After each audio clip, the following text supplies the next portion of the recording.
Hey there, happy Monday. I coming live because like somebody I just got aggravated and it's like okay now I really do need to color now. I didn't think I was gonna, but now I need to because I need to get that out of my head. Ugh, I just child, the world is gonna be in a whole lot of trouble if people don't start paying more attention as they're living. That's all I got to say. I'm noticing that some people are just so into the world that's in their devices that they don't pay attention to jack shit anywhere else. And they need to stop that. Cuz like I said, one day the mothership is going to come and going to be gone because and leave them behind cuz they're still looking at their device. You better hold your head up, open up your ears, open up your eyes, pay attention. Pay attention. Okay, sorry. Yeah, I just really just oh god, Lord help him. I just actually was watching a video from the infographics show that was talking about predictions for 2025, and I couldn't decide whether I should post it or not because yeah, I don't know. That it might make some people not feel too good about 2025, so I thought maybe I better not. It was amusing in part because of the images and stuff, but then also it's not amusing because of what he says. But I don't know. Part of that tied to what he said is what I just said. People need to get their heads out their devices, start paying attention to what's around them in the world and their own bodies and everything. Like, because, yeah, it's interesting how people allow freedom to kill them. It's really weird. Anyway, I just noticed this is not in the thingy. I don't know how that happened. So anyway, I'm not here to color, right? Not to rant. Although I feel like I needed to get that rant out. I've kind of been just chilling the past few days. Sunday was my anniversary, wedding anniversary, and also just kind of chilling. Not doing a whole lot. And I started playing a game, and it happened while I was playing Infinity Nikki. I got past the tutorial, and I decided, you know what, this game really isn't for me. Um, I kind of don't like. I don't like anime looking characters in anything, not in books, not in anime itself, not nothing. No, I mean anime was cool like when it first came out, when it first came to the U.S. like in the 80s, and there were some things that I watched, but after that I kind of was done with it, and that's kind of the artwork and everything in Infinity Nikki is very anime-ish, and so yeah, so I wasn't feeling it too much. Plus, the main thing was that when I got finished with the tutorial and all the things it says that you have to do, well, you want to do this and then you do this and do all these different activities and things in there. I didn't like that. It's not a it, that I need when I play a game. I need it to be something that relaxes me, and that would not have relaxed me. So Bubbles, I thought I'd be able to. I even tried to enter my code too, Bubbles, and that was giving me hell. I don't know why it wouldn't act right, but I guess it's just as well because I decided it's like no, I'm not doing this. I'd rather play Seasons, and so I uninstalled Infinity Nikki, and it took up like 29.8 gigabytes on my computer, and I was like, oh my gosh, that's a lot. But anyway, yeah, I thought about it. It says, well, just close it and like come back to it. It's like, no, I don't think I really ever want to play this because there's just too much going on. I can't just open it and like chill and have a good time. I gotta like really like like keep lists of things and remember this and remember that. And at my age, what I need to remember, I want to keep that list as small as possible, even though it's already huge. I don't want to add any more to it that I don't have to have there.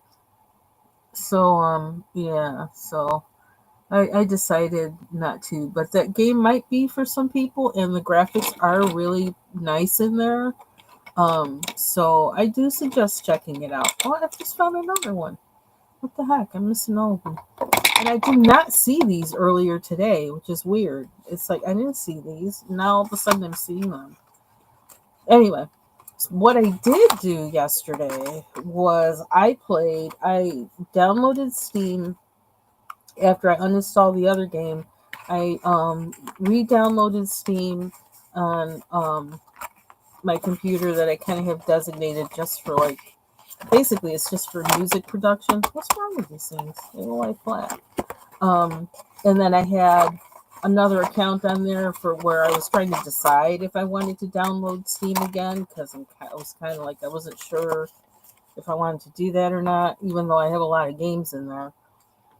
I just am like being very cautious because I don't want to overload my computers and the hard drives and things, and also the fact that I have means of putting things on certain external hard drives, but I'm not sure if I want to do that or not either. I don't know. Too many decisions I have to make with that. So anyway, I wound up downloading Steam on my other computer, and I started playing the game Seasons. I had started playing it like a while ago. Was it summer? Over the summer maybe?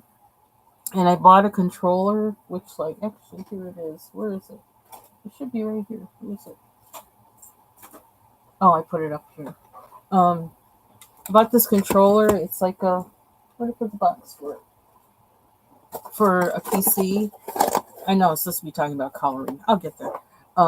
It's a multi-platform wired controller, supports X360, Xbox, I guess, PC and Android. Anyway, and I had tried it in another game I was playing that I had downloaded from Steam. Hey, Mandy. And anyway, but I hadn't done that much with it. And one thing that was good for me with playing Infinity Nikki was that, and something that I think also frustrated me, I had started playing Infinity Nikki with my keyboard because I didn't know where this was. And I almost think I should have stayed with my keyboard, because then when I started playing it with this, I had to learn these controls all over again. And I didn't really know them that well in the beginning. So it was like trying to do the same things with a different controller. That kind of drove me nuts. So I was going to have to spend time relearning that. And that didn't make me happy. So part of, I don't know. I don't know what to say. I may download that thing again and play it. I still actually, I also had Palia on that computer that I just re-downloaded Steam on, that I had Infinity Nikki on. And it's possible I may try playing Palia again. I'm not sure though, because I am trying to keep, what I download, what apps and things I have on all my computers to a minimum if I can. But anyway, I started playing Seasons. I had downloaded Steam, did all that. Then I downloaded the saved, game, that one saved game I have, because I have a lot of games in Steam. But I downloaded that one only, and I started playing it, and I don't even know how long I played it. It might have been for 2 or 3 hours. I don't even know. I got lost in it in a good way. I really like the story in it. It reminds me of the game. It's like an independent game that's called Truber Brook, where the main character is like a what do you call it? It's a theoretical physicist. I can't remember what they call it technically, that name, but anyway, that's what he is. But anyway, I love the way the characters are drawn, the and the illustrations or whatever, and I love the gameplay. And it's really easygoing, but it's also like makes you want to figure things out. And this game Seasons, I think, actually was recommended to me because I liked Trooper Brook. And the main character is an African American young woman, young adult, um, and yeah, I just really like it. It's very kind of philosophical, kind of Zen or something. Um, and actually playing it yesterday, I'm kind of hesitant to play it today because I'm thinking, well, I hope the next chapter is happier because that one was kind of melancholy because she was leaving home and stuff like that. But I really like the narrative in the game a lot, and I want to see what happens. So I'm probably going to keep playing it more. Um, there was one part of the game where I kept running. I don't know. I was running around trying to find, well, something open up so I can go further. And I didn't realize I needed to. The game has like you're actually collecting memories. Speaking of remembering things, you're collecting memories in a scrapbook, and you take photographs and make recordings, and collect things that you find, pieces of paper. Hi, Thomason. Happy New Year. Oh, okay. Cool. Well, I don't know. Oh, you're on Twitch. I see. I have not done any gameplay on Twitch yet, but I am thinking about doing it, especially since I started playing Seasons again, and I'm still at the beginning. So I did think about that today. So I just have to figure out because then I'm going to have to sign into all those accounts and everything on my other computer and all this other stuff. So I got to figure out how that works. So I will definitely look for you. And if I decide to play the game on and stream it, then I will let you know. Um, yeah, so I really am enjoying Seasons. Um, I am enjoying it. And like I said, it reminds me of Trooper Brook, which I really liked. And I was really obsessed with that game. I could not stop playing it when I started playing it. And there's something about that game where it really, really relaxed me. And I feel like Seasons does the same thing. And it kind of keeps me in like a thoughtful mode. Um, so it's kind of like a post-apocalyptic kind of game. Like something happened or whatever, but she was in an area of this continent or whatever that was safe and secure, and then she has to leave um, on a mission that I don't know, like she was chosen to do this out of the other people or something. I don't know. Um, yeah, I really like it. The graphics in there are not as good as are in Infinity Nikki, but they're not bad. And I noticed when I re-downloaded the game yesterday that they had several patches and fixes and things to it. So it's obvious they've been working on it to improve it. And I also noticed that I don't know what happened, but however, because I actually restarted the game, I had like a previous game that was in there and I just deleted it. I said, no, I want to start over again and I want to start using the controller so I can like learn everything, how to move in it through that and through this. And um, it seems like after leaving home, things progressed differently than they did when I played it the first time. So I don't know if they changed something about that or what. But I don't mind it though. Except I kept running into I kept trying to find an opening. Like, when is, I can't go, I can't go through there. I can go through there, but like nothing's happening. What's going on?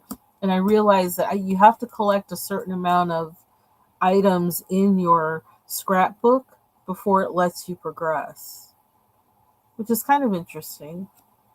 I'm wondering if I'm collecting the right things in my scrapbook. I'm not sure if I am or not, but we'll find out. So now I'm going to color. What I have been coloring in, I haven't been doing that much since I started working on the Husky. But I was coloring in this morning and maybe yesterday too. I think I started yesterday just a little bit. I wasn't doing a whole lot of coloring. And so I was finishing up this page that I started when I first got this book. Still working on it. Um, it is kind of like tiny coloring, and I'm really kind of obsessed. See, I love pansies and violas. I love them. Those flowers, they're incredible, and I love having them in my yard. And I don't have them in my yard because people keep digging up that bed till I finally gave up until people are done working on things or whatever. Don't dig it up no more. Then I'll put more in there. But I like them because they reseed. And when they reseed, they drop seeds like crazy. And so every year, the bed will get fuller and fuller with them without you even having to do anything. Um, I really would like to have some of these. It would be nice if I could have them this spring. I don't know. Maybe I'll try it this coming spring. But then I feel like guaranteed if I plant some, then somebody's going to find a reason that they need to dig up the front part of the house again and mess it up. I don't know. I don't like my work being undone. I'm doing too much rambling though. I'm sorry. Um, but yeah, I love these. Plus, we had a cat who I think I talked about her before. She was like a gray and white, long haired with a pink nose. And she was a tough little thing. She used to stand up on her hind legs and beat up the other cats that were all males, and like they. So she just let them know, don't mess with me. It was pretty funny. Her nickname was actually Scrappy. Before we got her, they had nicknamed her Scrappy because she's sweet, but she'll fight you. Anyway, because she was a stray, she used to eat um, violas and pansies and roses. Yeah, I used to find some chomps out of my roses when I cut them and put them on the table. Come downstairs in the morning and see bites out of them. It's like, oh, she was at it again. And I hate when she was on the table. But that always made me laugh, just seeing that she took a chunk out of it. I don't know. But yeah, I can't stand it. I don't like cats on the table. My story of cats on the table, I've sprinkled cayenne pepper all over my table and counters to keep cats so they would know not to get on the table, that if you go on the table that means hot paws. And some people would say, oh, that's mean. It's like, no, you don't. You know what's mean is finding animal hairs in your food. That's mean. Mm-mm. Having kitty butt on your table that you eat off of, no, that's mean. So they always learned, and then they stayed off. I didn't really do that with her, but I knew that, if I had roses up there, I was gonna have to like block her access to them somehow. I don't think I did the cayenne pepper with her. I think she didn't do it that much. So anyway, let's color. So I've been coloring in this book. I'm still not done with that viola page. I don't feel like I am. But I just decided to move on to this page today. I had been thinking about playing that game, playing Seasons today, but then I was like, I really don't feel like that because it's like a whole, excuse me, it's like a really immersive kind of thing to play those kind of games, like Affinity Nikki, like Trooper Brook, and like Seasons, and um, so I think I'm probably going to leave it for, I don't know, I'm going to designate a special time or whatever to be able to do that because it's not like I have tons of time to be playing games. So especially this time of year. Probably have more time during the summer, but then in summer I should be outside. So I'm probably gonna just say, like, give myself like an hour or something a week to play in the game, because I'm not in a hurry to like solve it or anything.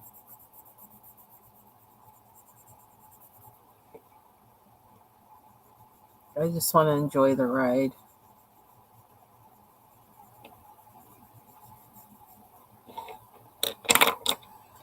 I saw that I had been getting notices in my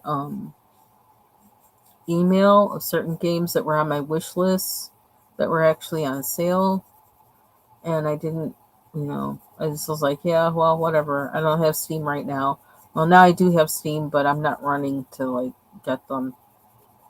But there's this cups and saucers game that I can't remember what it's called, but it's rated pretty high. People seem to like it, and I like the artwork in it because it's kind of like cartoons from the 1940s and 30s. Kind of like, let's see, I don't know. I'm trying to figure out how to. Kind of like with the original Felix the Cat cartoons. It's like that, except it's in color. Um, and I looked at it. I was kind of tempted to buy it, but I think I'm just gonna wait, because I don't exactly know what the gameplay is like. It almost seems like it's a kind of like, you know, hurry up kind of game. Hurry up and get this, hurry up, get that, smash and crash and whatever. And I don't want to give a lot of time to a game like that right now. I need cozy games right now. So, and there is one kind of, cozy farming game that I play on Facebook called Hedgies, and I can't say that right because of my braces. Hedgies, Hedgies, and it has like a little hedgehog as the main character, and I really love the artwork in the game. I've been playing that for like maybe a year now, maybe 2 years. Oh, um, and so I play that, and I play it from two different servers. Because one time the original one I had, the server was down for like days, and we got no feedback as to what was going on or anything. And so I found out about the other one, and so I downloaded that because I was like, well, I need my fix. And oh, I just thought about that. I did that in there, but then what color is this? Oh, I'll tint it something. Um, and So now I have two.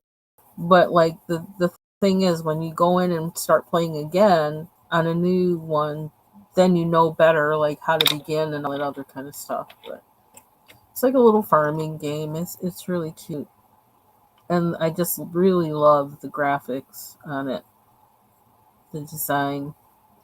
And actually, when I think about the those little kind of round characters I was drawing in my sketchbook, I think they kind of are shaped in a way like that main character. They have that kind of round kind of look because that hedgehog has that kind of round look. But the other characters aren't necessarily that way, but it's interesting how the aesthetics draw you to a game,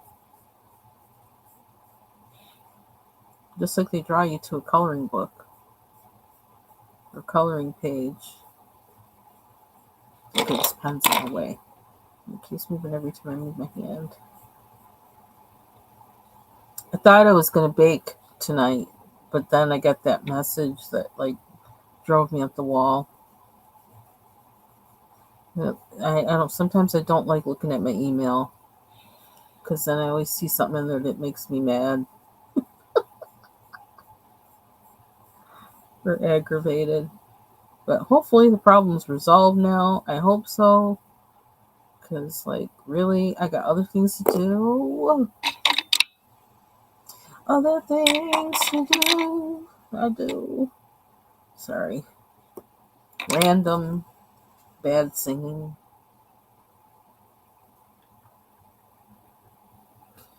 And I actually had more oxtails tonight. We're down to, like, there's one full oxtail left that I can see as far as the big ones. Um, and the funny thing is, I just ate my first full oxtail of the kind of big ones, basically of any of them, to be honest, big or little, today.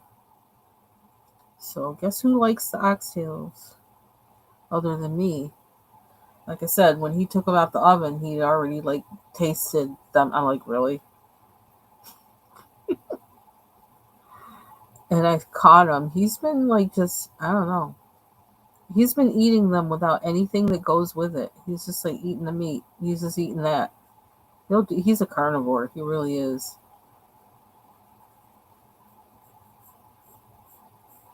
So he's just taking out the oxtail, eating that. Forget about anything else. Although I think he is eating some of the rice. But I made collard greens, kind of quickie vegan collard greens, which is kind of funny because we're eating them with oxtails. But whatever. Um, Meaning I didn't do the long cook with a ham hock or turkey leg or smoked turkey leg or anything like that. I just did it with like vegetables, very few onions and finely chopped celery, which I've never put in collard greens before, but I had celery and I thought, well, if I chop it up fine and have it in with the other stuff, I don't think it'll do too much to take over. Um, and I used some red wine because I wanted some acidity in there. And what else did I put in there? Besides salt and pepper. That might have been it. I kept it very minimal. Very, very minimal. And yeah, I don't think he's eaten any of those. I mean, I gotta have my vegetables. I have to. And actually, like I'll just eat actually mostly what I was eating with the oxtails, I was eating mostly any of the meat that fell off in the gravy with that. It was that and like all those vegetables I had put in there. Well, I didn't put that many. The butternut squash I had in there that basically, turned to soup from cooking it long. Um, so yeah, just all of the gravy and whatever fell into the gravy. Some of the meat pieces that fell in the gravy. That's what I was eating because I was mostly after the gravy more than the meat itself, and I had that mostly with the greens and the white rice. So I had my first actual like the whole oxtail today. It was good. It's like it got better. It got better as it sat around, which it does. So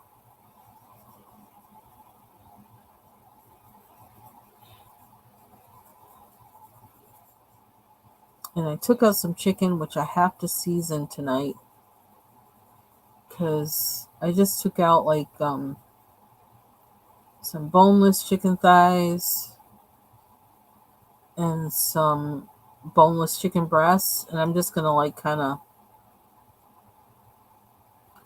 chop up the chicken breasts like into thirds or something like that, and I'm just gonna fry it, and I'm gonna do the same, with the thighs, and I'm gonna fry it.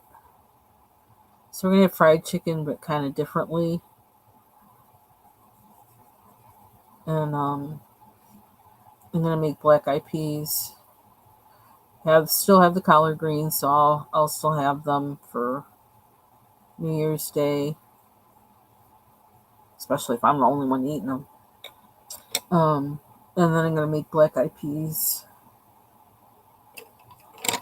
I thought about making fish, but I'm not in the mood for fish.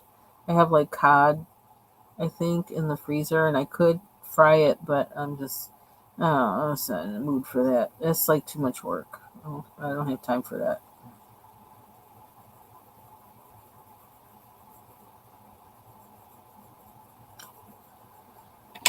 It's like it sounds good in theory and for tradition, but like, no, it doesn't sound good as far as work. I want to save my energy for baking. And I don't know if I'm gonna make Hoppin' John, actually make Hoppin' John, or if I'm gonna you know, just make regular black eyed peas. I haven't decided yet. I have stuff where I could make Hoppin' John, but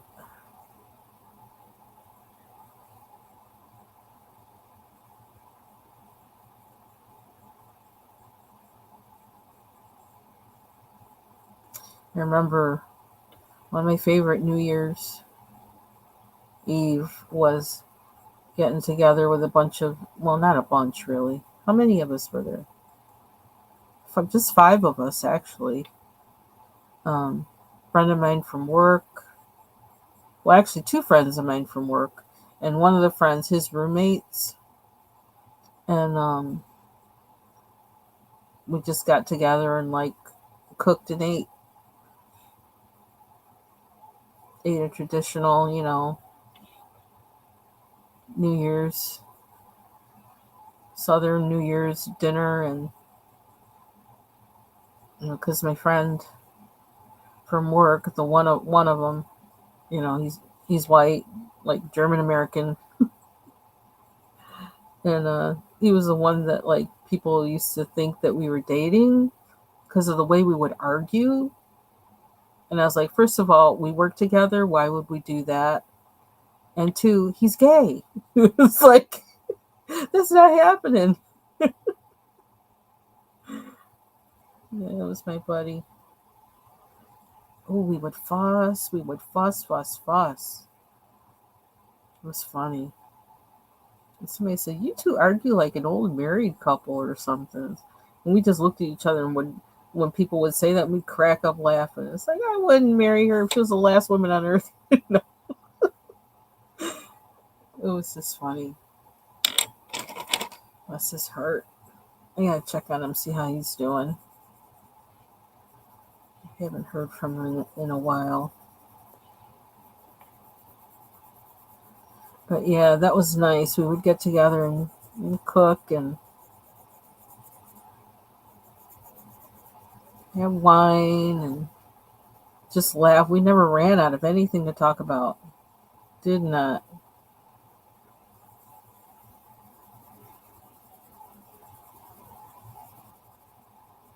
That looks kind of cool. Okay, so there's the sun. What's the scripture they have for this? It is peace like a river, and he's talking about a river in the desert from Isaiah. Where is that? I said, yeah, Isaiah 43:19 states that God is about to do something new and that he will make rivers. Sorry, my braces. I can't say the V. Rivers in the desert. It says, what are some deserts in your life that need God's rivers of living water?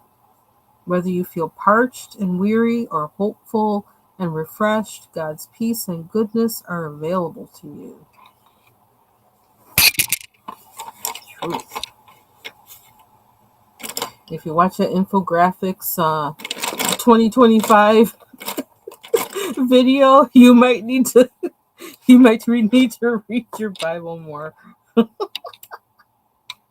Oh my God, everything they were talking about, I was like, dang. But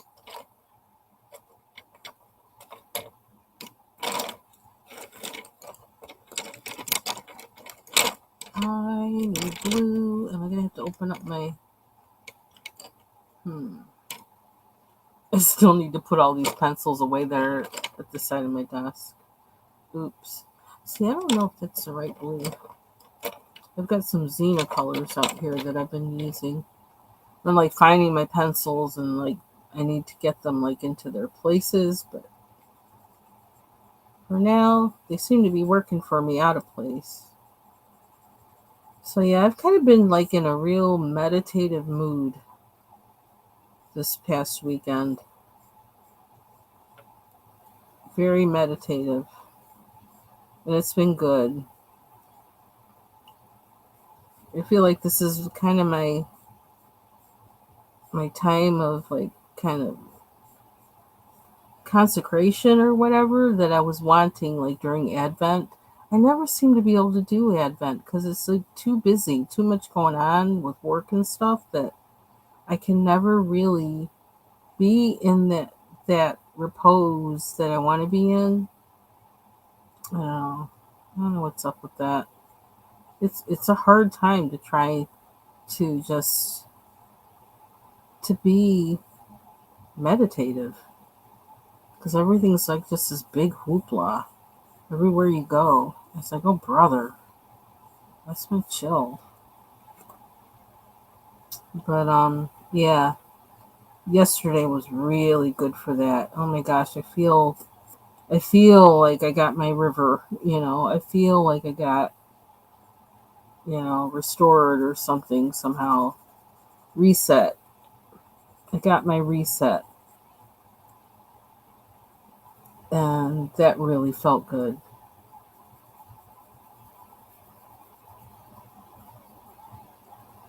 So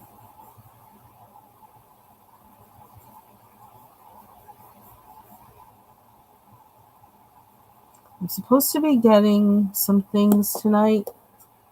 They said I was supposed to get them. Well, you know how this goes. And I shouldn't complain because, well, thank God for Amazon. I thank them for Amazon. Um,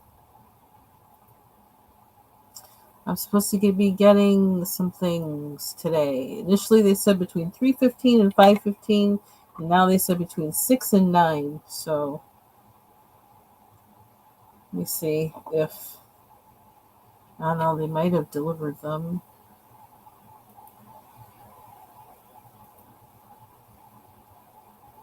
Oh, yep, they delivered them. Hold on 1 second. I'm going to go get them, and then I can show you what I got.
And here it is. Okay, there's some stuff that's not coloring stuff in here, but that's okay. You can see that.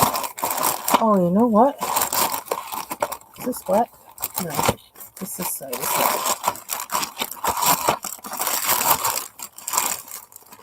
Actually, this is something for. I just bought a Arrow Garden kit, so this is actually stuff for that.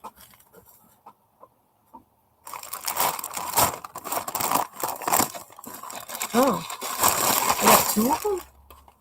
Okay. Then, okay, so here is the art stuff. Oh. Hello, I'm making a whole mess. It's Bubbles' fault. Blame Bubbles. Not for what fell. I don't know what fell. What fell? I hope it wasn't the pencil I was using. That would suck. I don't know why it's so hard to see things. I don't know. The lighting in this room, I have to do something about it because it's just not. I don't know. Yep. It was the pencil I was coloring with. Forget it. Oops. I didn't mean to do that. Hold on. Uh-oh. Did I get another email? No. Okay.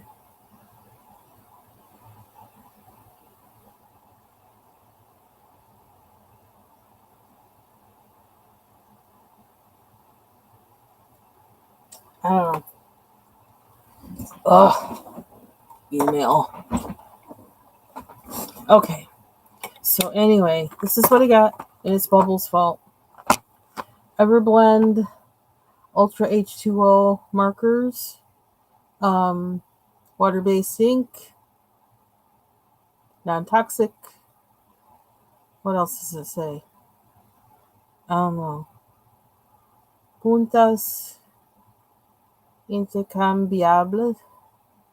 I don't know. I don't know what that is.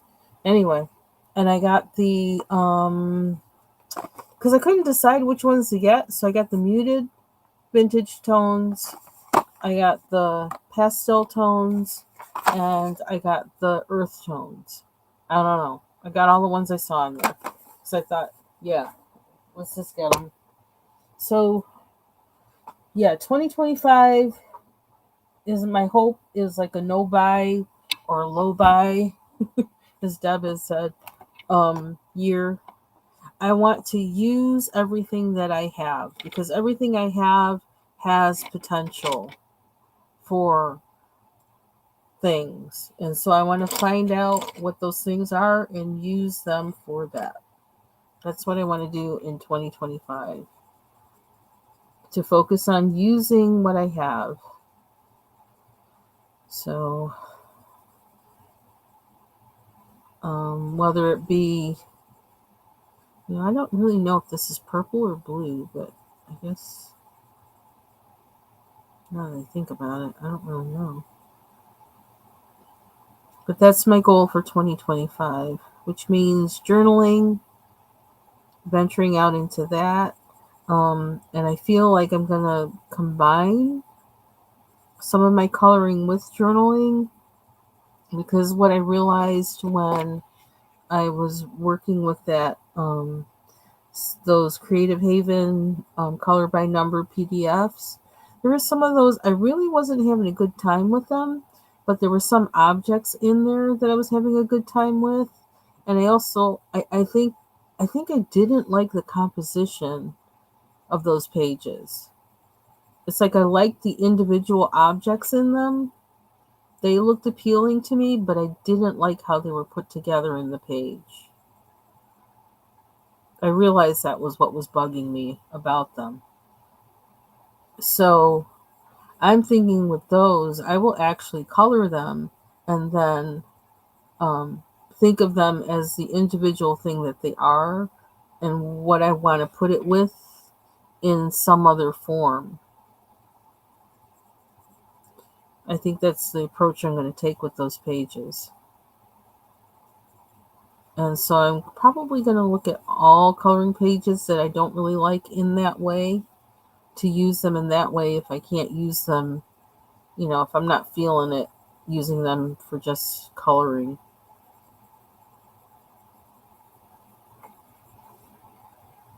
And that will also help get me out into the whole multimedia thing with coloring and with scrapbooking, or what do we call it, journaling, junk journaling or whatever. So that's my goal. That's what I'm thinking. That's where my head is at with that.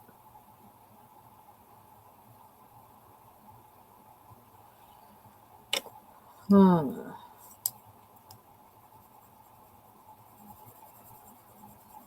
might have made that a little too dark. Well,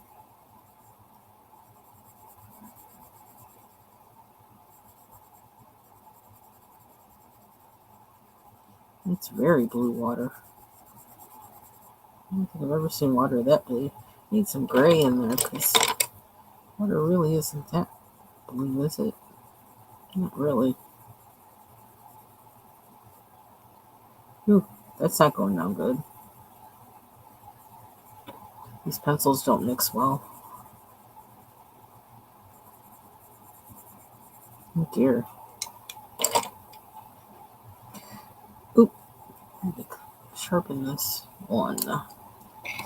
Oh, you know what? When I found my watercolors, the CSY and the Sherpin, I also found my other Tagal sharpener because I had two. Because I think they came two in a pack.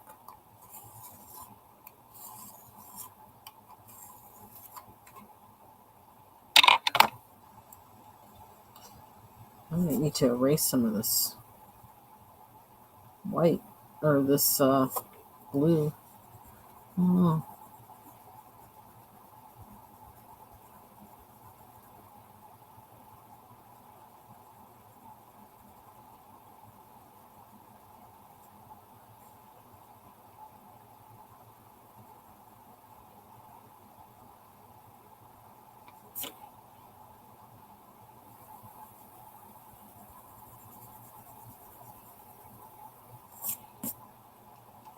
I'm stuck with it now, really. Oops, crash. Yeah, one thing about this book is things are really tiny in it. And you know me and tiny coloring, not really my favorite. You know, I'm just going to color over it and then use a marker because I can't be bothered.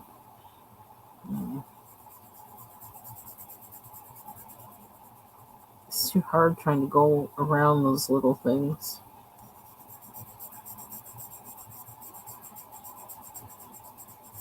Also I've been thinking all day, I want to crack open the Sarah Renee Clark planner and figure out what I'm going to do with that.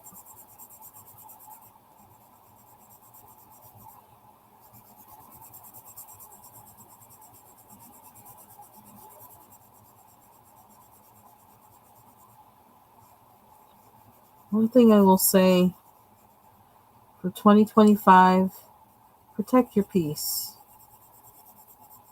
Protect your peace. Do what you have to do to protect your peace. Because there's a whole lot of crazy stuff going on. And if you have to, be away from social media to protect your peace, do that. If you have to not watch the news for a while to protect your peace, do that. Just protect your peace. I'm going to try this one instead. See how that works. Oh, that doesn't work in there.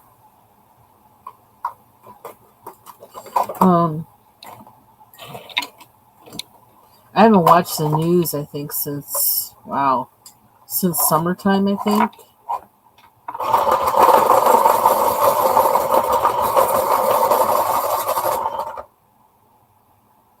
Just like not, actually, well, network news or, I don't know, does cable news count? I guess it does. There's network news. No cable, MSNBC, Fox, CNN, not watching any of that. Not really watching NBC, MSNBC. I've watched a little bit sometimes. I've watched some of local news of the CBS ABC, NBC affiliates on some things on YouTube. Um, I watch some of my local news, of course, here. Sometimes, not all the time, because sometimes it's just too crazy. It's going through a news is going through a change. It's just going through a change. Journalism is going through a change.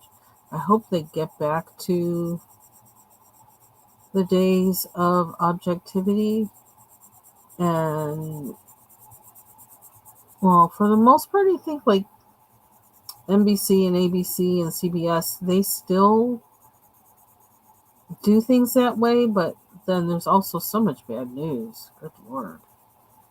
And there's more bad news actually than they're really reporting too, to be honest. Like when the whole thing happened in Korea, well, even though I haven't been watching the news, what happened in Korea, you know, I didn't find, well, I wasn't watching the news, so I couldn't find out from watching that. But like that was a big deal. I was like, why isn't anybody shouting about that? I'm not going to go into detail about what happened because I don't even want to think about it really that hard, but you can look it up about their, their president or whatever, what he did and what's going on. This is a lot going on. Ooh, I like how I did that. I just wish I had a different blue. I could have a different blue if I opened up a case, but I don't want to do that. I don't know, just everywhere. It seems like there's just a whole lot of unrest, unsettled going on, and it really, I mean, when I think about it, it goes back to what I kept hearing. What I kept hearing, was it almost last year this time? The landscape is changing. Maybe it was like 8 months ago or something. The landscape is changing. In good ways and bad ways. The landscape is changing.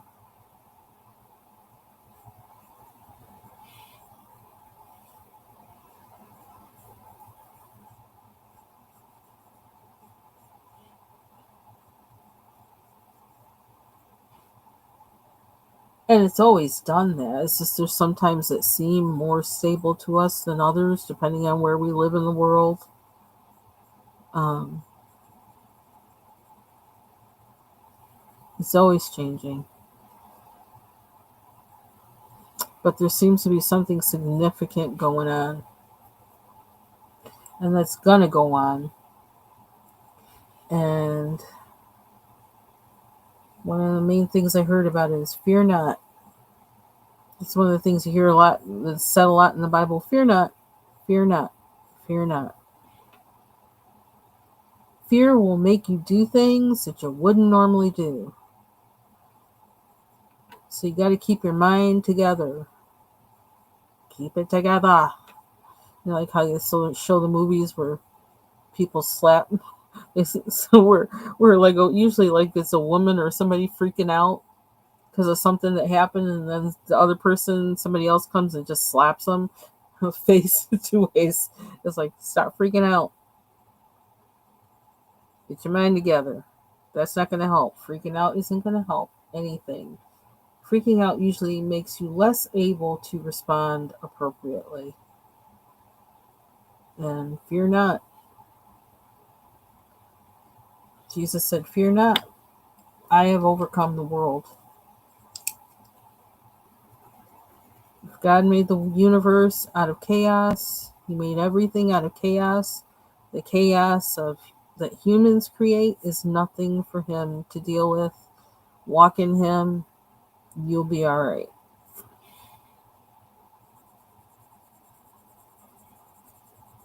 Reminds me of those commercials where I think they're trying to advertise, like, I don't know, are they trying to advertise a graphics card or Xbox or something where like, or I don't know, something they're trying to advertise, and there's like a person walking around, or the reality of like some kind of gaming experience, and the individuals just walking around while everything's like crashing and all these kind of crazy things flying over them and all that other kind of stuff, and they're just chilling, just walking, just chilling. It's like that. You don't have to be afraid. I don't know why I'm talking about this now, but I guess I am. And I guess because I watched two women yesterday from kind of, two different walks of life as far as in the United States. And I listened to both of them and said, you know what? All these people running around saying they're prophets, I'm prophet, bishop, whatever, blah, blah, blah. Those two women from different walks of life, they're prophets or prophetesses or whatever you want to say. Um, and they're not purporting themselves as that, but that's how they're talking. And that's one thing I always feel about that whole thing about, I don't know why I'm talking about this now, but I am, about religious offices or whatever in Christianity. Um, you don't have to say it. Just do it. You don't have to say what you are. Just do it. When you do it, people recognize. You don't have to say it. You don't have to label yourself. When you do it, people get the benefit. People understand. That's what this is. And I saw those two women yesterday, and I said, you know what? That's what they do. That's their gift. That's their function. And they don't have to tell anybody that's what they are. I can see that's what they're doing, and that's what they are. Hey, Taylor. And they blessed me. Both of them. One I was watching her earlier yesterday. I don't know if I shared. I think I may have shared her link. I was watching her early on Sunday, or it felt early to me. Um, and the other one I was watching. Well, the it came up in my feed yesterday, and I didn't watch it until late last night.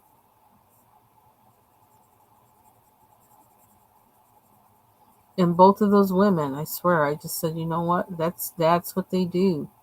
They're not telling anybody that's what they do, but that's what they do because that's how they're speaking, and they're speaking truth. And I think we're about to see a purge of these people who label themselves but are just all about themselves. And they've been coming out the past 10 years. A lot of things are being exposed, and the exposure just keeps increasing and getting bigger and bigger and nastier and harder and harsher. It just keeps coming, and it's going to keep coming. Landscape is changing. The landscape is changing. That's bad for them, but it's good for us. Good for us, the people who, who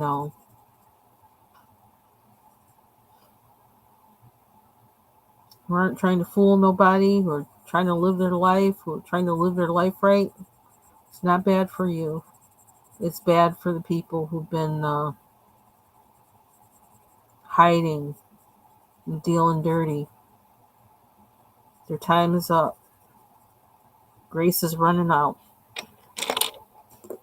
They're on a millisecond of time left to get it right.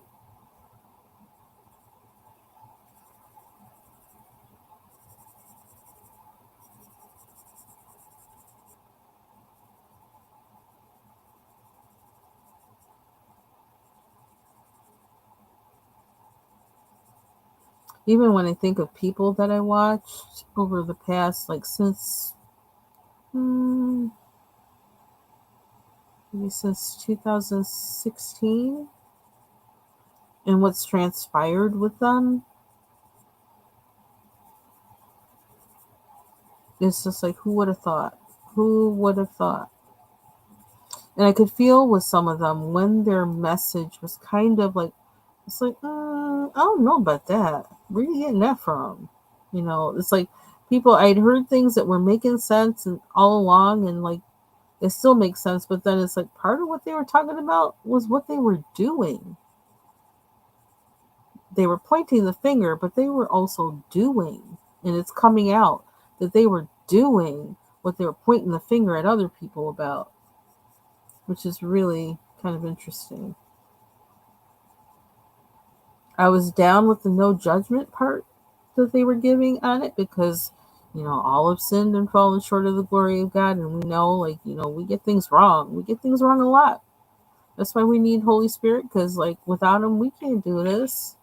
We can't live right without Him. But there's some people who choose to deaden themselves to what Holy Spirit tells them to do. And if you keep deadening His voice, if you keep saying no, no, no, no, no to Him, He's like, I'll just go to somebody else. If you don't want me, I won't be here. And then when He's not there, forget it. When you stop listening to Him, and you finally have said no to Him so many times that He decides, oh, I'm just going to go away. It's obviously you don't want me here. Then, yeah. Then they get what they asked for.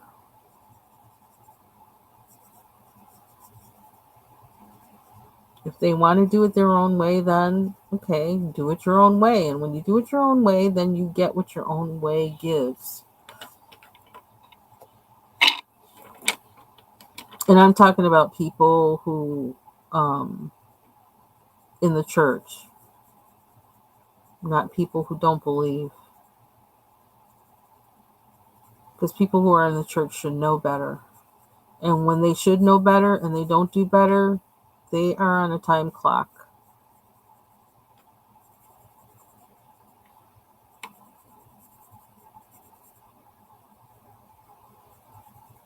You don't get away with disobedience forever. God has grace, and I pray for them. I do. But I know when time is up, time is up. And I'm feeling like we are seconds away from time being all the way up. And He's already found new vessels for people who will listen. Like those two women I listened to. Just on some random channel, doesn't get lots of views or anything. They're speaking truth, spitting facts, with love, but truth, the hard truth.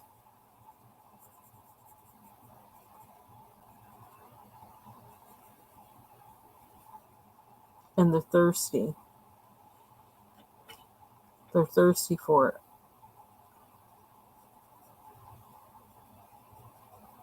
And they don't want recognition. They don't want money. They don't want nothing. They just want to love on God. That's it.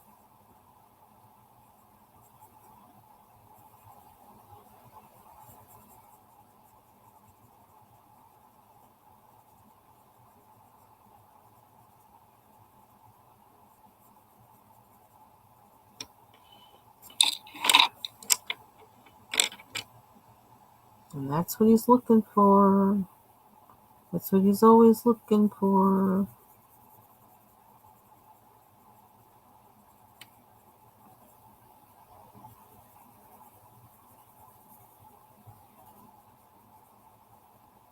Said to Peter, do you love me? Asked him 3 times, do you love me?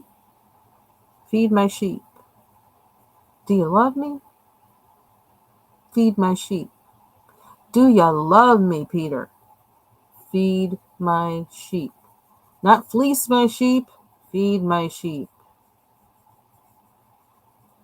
Not hit unbelievers over the head with a Bible. Tell them I love them. Tell them I love them. Tell them I love them. I'm really sick of that part. The representation of Christianity by Christians to non-believers is just a big sack of poo. Sack of poo. It's sad. And He's not going to put up with that for much longer either. He's tired of that. Lousy ambassadors. Go home. No, your services are no longer needed until you get your mind right.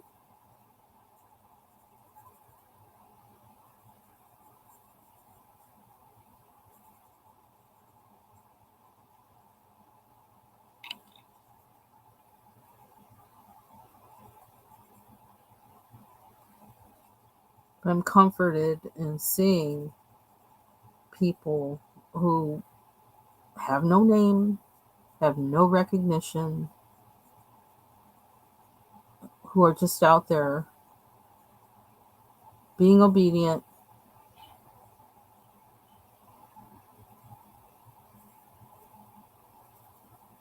not asking for anything from anybody. All they want is just to, love on God and love on people.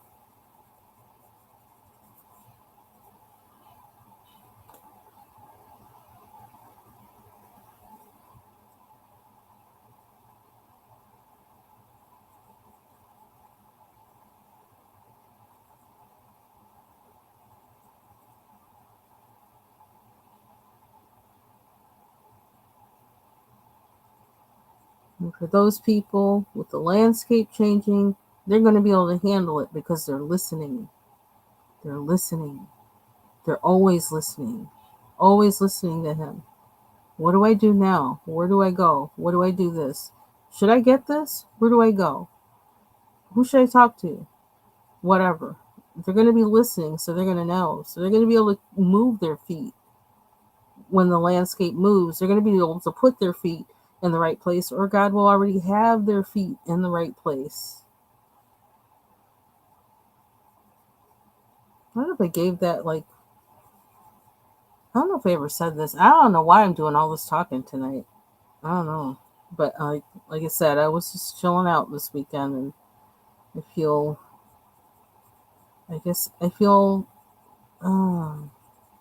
refreshed or something, or it's just time to talk about this stuff, I guess. I write about it, I just don't talk about it. But there was one time when I was in junior high school, and I was with the school band, and we went on a trip to Boston. And for the first time, I was on their trains, or whatever you call them, subways, trains, whatever they're called. And so all the group of us are on this train, and we're in this car, and I didn't realize it until the car started turning that I was on the part of the train where two train cars connect, and my foot was on, this is like where the cars connect. My foot was on one side and the other side. One foot on one side, one foot on the other side. The train started turning, and the middle part, like an accordion, started going like that. And so my legs were splitting farther and farther apart. I had to jump over to get both of my feet on one side of that accordion that turned where the cars were connected. And I was like, oh my gosh. And so I had to hurry up and jump, move my feet. Making sure your feet are in the right place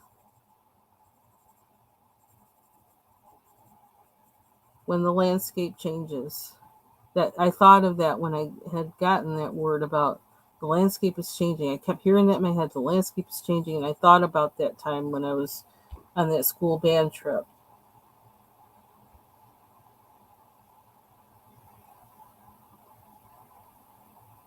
It was really funny when that happened. Hey, Bubbles! I gotta show you. Look what I got. It's your fault. It's your fault.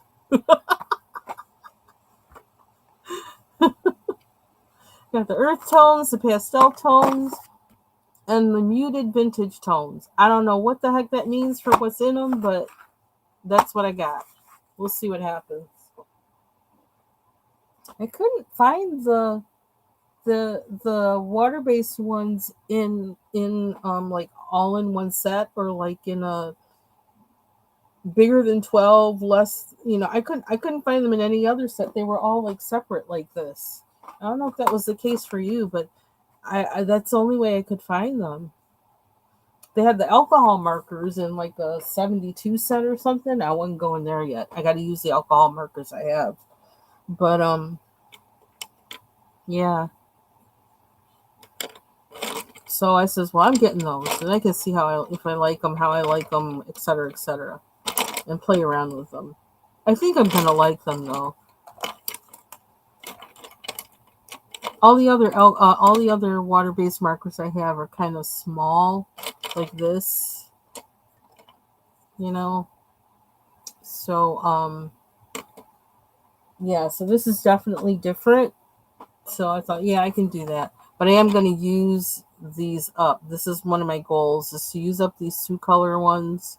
And I don't know. I'm still trying to use up these Arteza ones that are from. I realize I think they're from. They might be from 2019. Yeah, so I still need to use up these. That's another two things I need to put on my list, is to use up these two sets of markers. These are the Everblend Ultra H2O, and they're water based, and they have replaceable nibs, and they're dual tip. So, and they have the nice fat barrel. I suppose I should open them. Yeah, it's kind of what I should do. I guess I feel like, you know me, I'll buy stuff and I'll keep it here for like a year, and then I'll finally open it up. It's like, oh, I think I'm ready for these now, but let me open it up. Let's see. I put away my old let's say hairpin. We're gonna use a hairpin. They're good for all kinds of things. You can use them for defense. Let me stop. That's what I say. I don't need a gun. You got to watch out for me. Because if you're after me, anything I have around me or on me is going to be a weapon. Anyway. Let's see. Oops. Need the hairpin again. I don't know if I can get this off or not. Did my cuticles today. They may not look that great, but they look better than they did. They were a hot mess. You still see some crumbs there. I don't know why my cuticles are always so bad. They're just they need a lot of work all the time. I gotta keep oiling them and everything for them to stay right. Oh. Anyway, that's another story. We're supposed to be opening this, right? I don't know if this is gonna work. I might need to slice it. Oh, I think it's coming. There we go. Decide what I'm going to use. Chances are I'm going to use these in those Jasmine Beckett Smith books. That's probably what I'm saving these for. I'm thinking just that they don't go through the paper. But that would be the difference between these and the alcohol ones. And I don't want more alcohol markers because I have so many. I have a set already, like a generic set of alcohol markers, and I don't want anything that's going to go through pages, because I have like the Kirby books. I've got the Jasmine Beckett Griffith books are one-sided, but as far as the image, but on the other side it has a description of the image, so I don't really want to use anything that's going to bleed through on those either. So this is one side. It's a nice firm brush tip. I like that. And this is like the watercolor markers I had from Arteza from 2019. These things, the tips are like really flimsy, but they are good for some things though. But even if you can see, like, there's a hair sticking out there. I don't know if you can see that. I don't know if you can see. There's a hair sticking out from one side of it, and then a shorter one sticking out from... Oh, no, there's more sticking out. They're just popping out. I don't know how to show that. I don't know, black paper. Do I have black paper on here? I got purple paper. I don't know if you can see it on there. No, you can't really see it. Yeah, there's hair sticking out from them. But like I wasn't doing any coloring or anything then. I don't even know why. Why did I buy these? I don't remember why I bought them. But yeah, this looks like a much firmer tip. So I probably have to do something in these sometime soon. So it's got a chisel side and a brush side, firm brush. So that's that.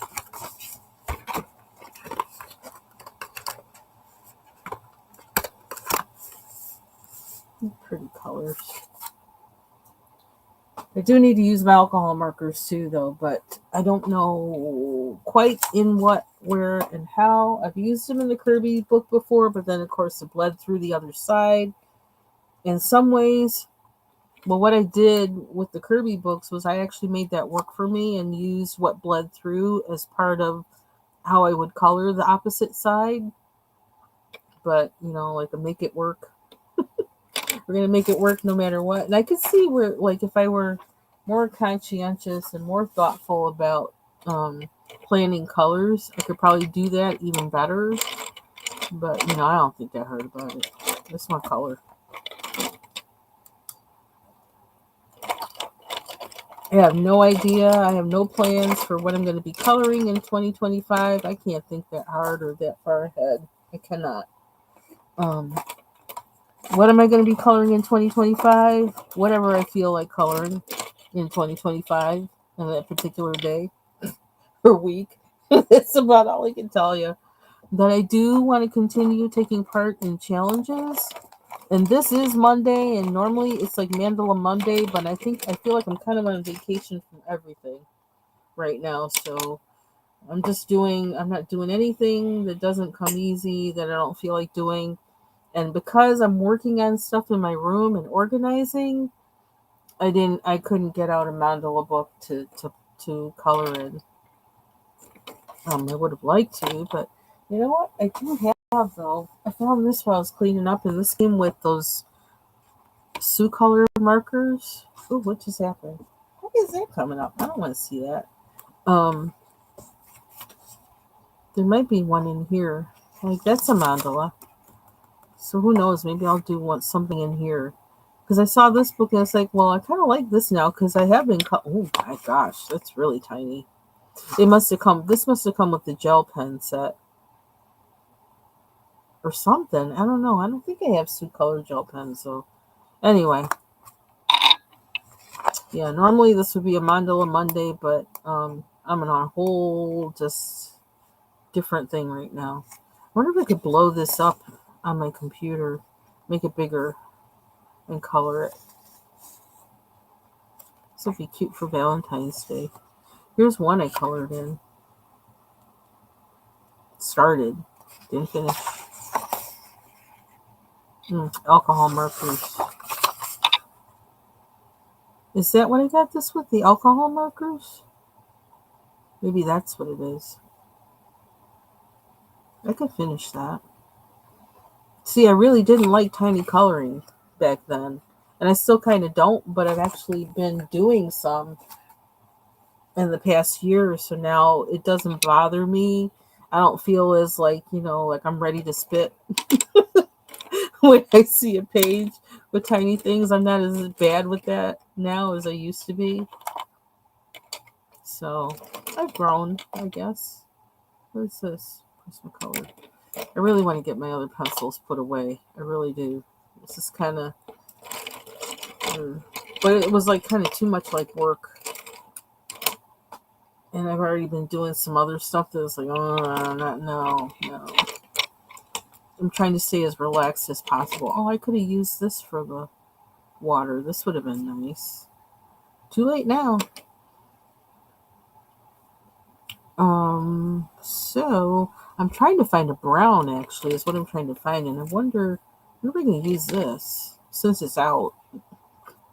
This is how I work, right? I'm random. But I need white to test it on. Purple's not going to work for me. I need white. And a white piece of paper. And I'm wandering. using my words. I need a white piece of paper. I think I've thrown so many things away now. I can't find a white piece of paper. Oh, that's kind of white. Let me use this side. Yeah, I'm gonna use it. This shouldn't bleed through, so if it does, oh well. It's really dark. Ooh. Might be a mistake. Oh well. That's okay. You know, I discovered that Prismacolor white goes over everything, so worst case scenario, we'll lighten it up with that. One thing I really want to try is what Creative Paula did with her one marker challenge. And she colored that one page with just one marker. She used a light blue marker and she colored the characters and everything. She made it look like they were, I don't know, I guess the characters were supposed to be underwater or something like that. So she made like these bubbles that made it look like they were underwater. And basically what she did was she worked with the negative space or whatever to do that. I just was like in awe. It's like, okay, those are skills. And yeah, I want to try doing that.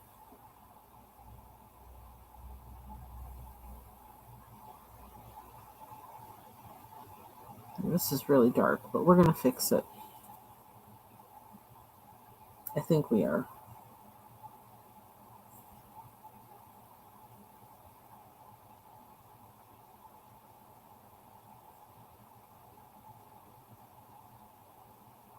See, I really suck at markers. So, I need my glasses. Tomorrow, I am going to,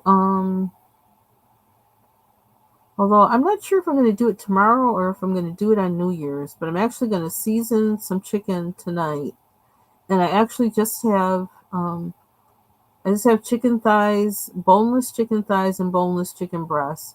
And I just want to have like little fried chicken bites. And then I can hide some of them for my husband, so I'll actually have some to eat beyond like the day we have dinner. Um, and So I'm gonna fry some chicken, make little fried chicken bites. Um, and black eyed peas, I'm kind of leaning towards making Hoppin' John, to do like bacon, peppers, and make that instead of making black eyed peas with the gravy. Although that sounds really good as I say that.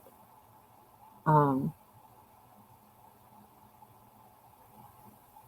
I'm thinking if I decide that I want to make cornbread, I'm gonna make the black eyed peas with the kind of flour gravy.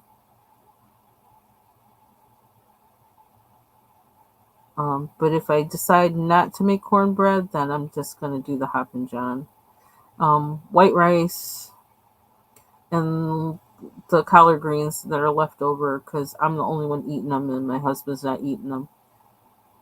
My husband's eating the neck bones like straight out the pot, just the neck bone, just eating it. He's such a I caught him. I caught him one time. He's such a carnivore.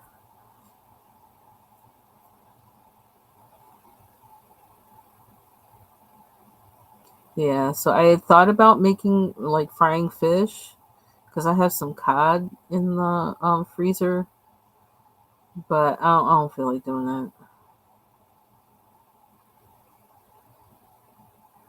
I'm trying to like I'm trying to accomplish things and get things done at home and also accomplish getting rest. Because like once the semester starts again, I know it's gonna be like, nonstop crazy until May. So I just kind of want to take care of myself.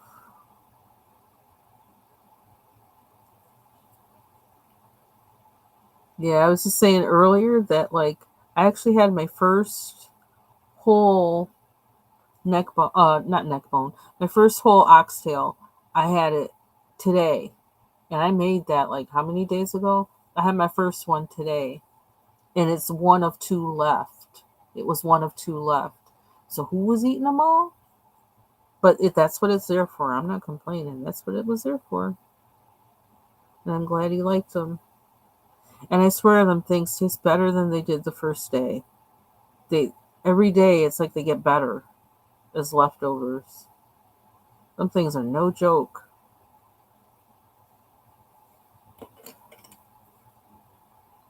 They really did turn out good, even though the butternut squash was just me trying to use up stuff. They did turn out good with that. And see, that's why I do that too. That's I put vegetables. I sneak vegetables into everything because he sometimes just will not. I make it to go with everything. He'll just eat the meat and the starch. But because I snuck that butternut squash in there, he got some vegetables, whether he liked it or not.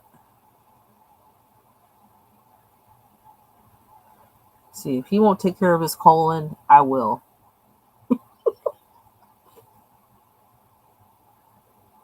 Give him that fiber.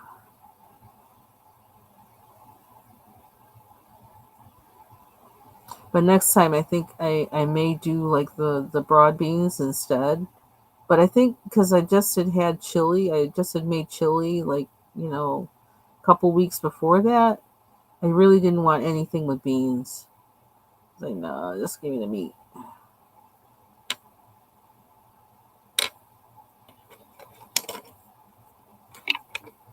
You know what? Maybe I should have just done the inside with that, but it's too late now.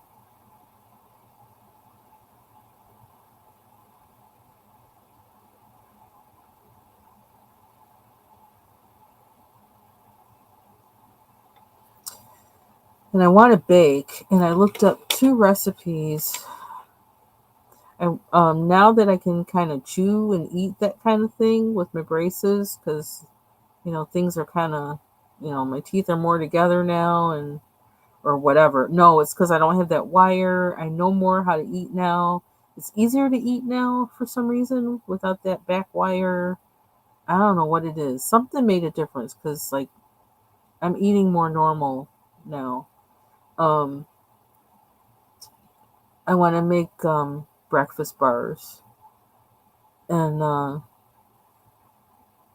usually when I make breakfast bars, whatever's in the recipe, I add chocolate chips if they don't have them in there because I have to have my chocolate.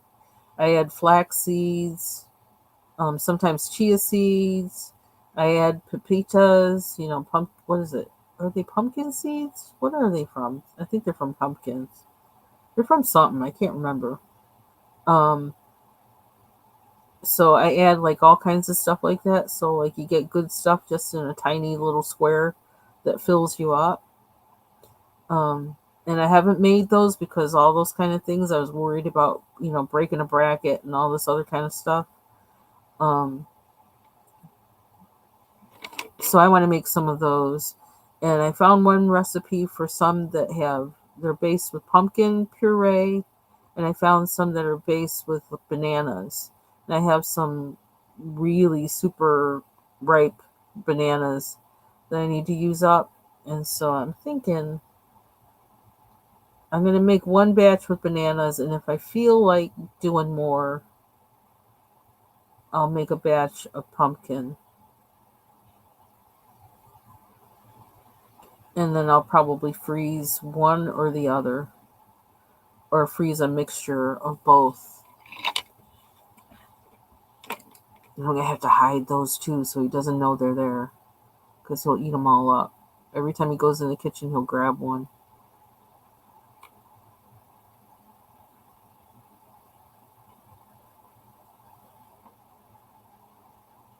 This is a good sign though. He likes my cooking. I know he likes my cooking. But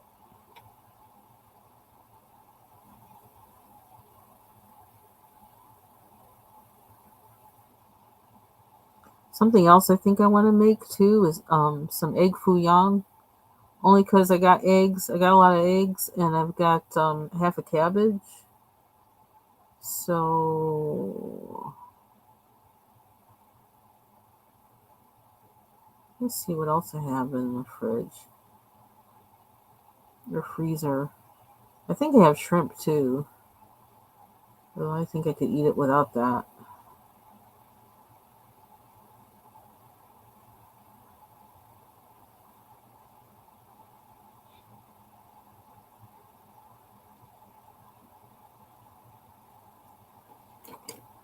I kind of like this being darker, but now I gotta kind of change my plan with the gray that I had on there.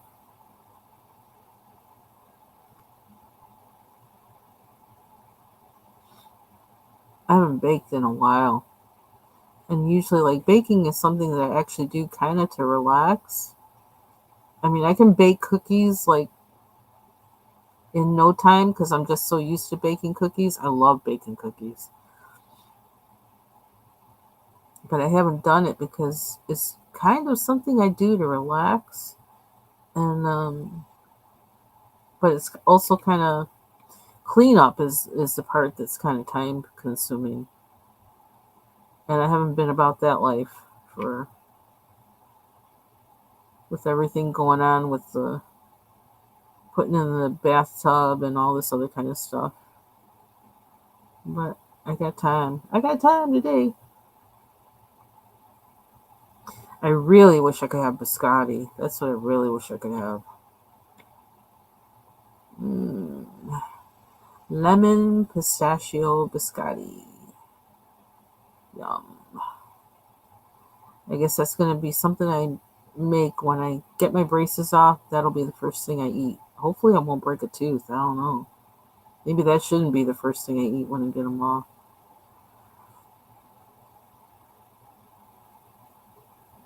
Oh, that's I have to call them too. I have to call my orthodontist. I thought they said my appointment was on January 3rd, and I wondered why so soon. But I thought, I ain't asking questions. I'll be there. But it turns out they said January 30th, and it's like, I can't do that. I work that day. So I got to call them and change it.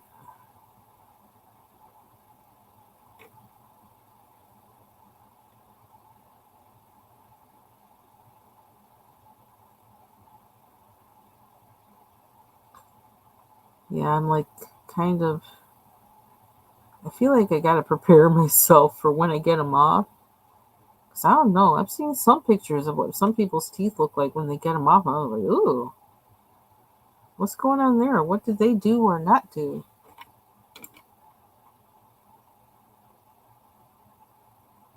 Because where the brackets are, I guess, I don't know. In some cases, I hear like it's um discolored, like it's yellow or something, because the rest of your tooth has been getting brushed, and the part with the bracket on hasn't. And then I've seen some people where it's like, I don't know, it looks like calcified or something. I don't know. Some people's teeth just look really weird. I was like, oh my gosh, that's kind of scary. I didn't know that was what it would look like after, like right after. But um, I've been trying to use like pro enamel toothpaste and take calcium and all that kind of stuff. So like, I don't know. So hopefully my teeth won't look like those people's teeth did. Because that was scary looking to me. Okay, why am I using this? I don't know. I just picked it up. I don't know if it's going to do anything.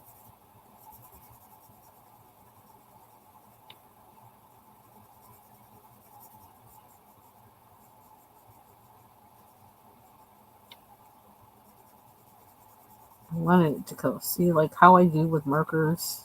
Now it's got all those ridges. But I suppose the rocks could have ridges. So maybe that kind of works with it. Something about with the light being the way it is now, I can't see when I color.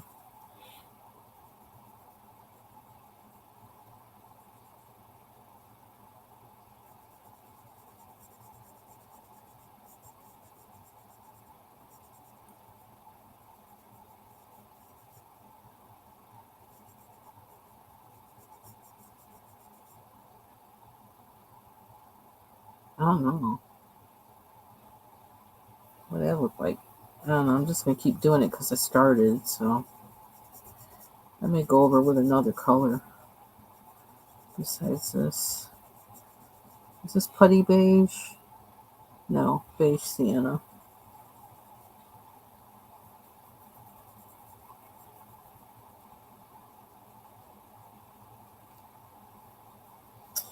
And I took a shower for the first time in our new tub. My husband still has to put the glass door on it, but he just put up the old shower curtain for now because there's some things he's got to measure and cut and all that kind of stuff for the glass door. Um, I love those big shower heads, the double ones. They have the spray thing that you can take off. They're so cool. So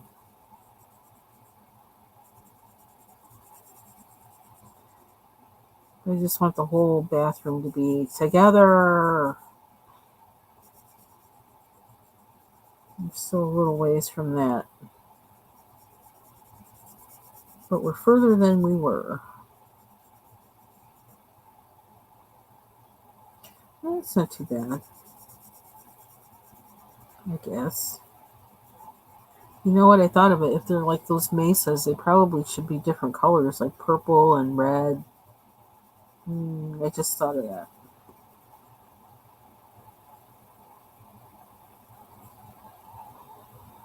Oh well.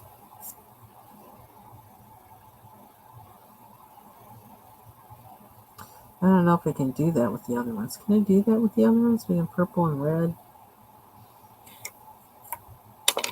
Do I want to make them purple and red?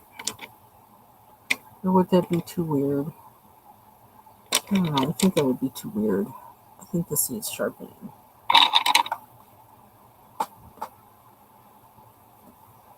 Oh, so what else is going on? Let's see. So you know what happens? Oops, I just lost my tip. Nope.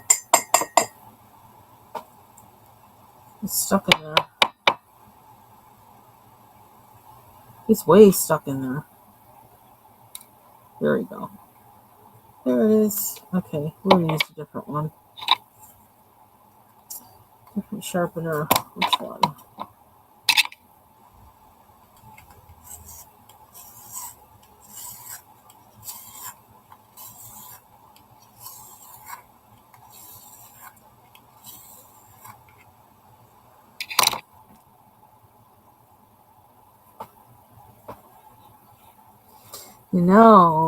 You know what I just thought of? And I just threw that away. Could probably save the tips that get broken on the Prismacolors. Mix them with Gamsol and paint with them. At least not wanting that. I'm going to do that from now on. I may have to fish that one out from where I got it.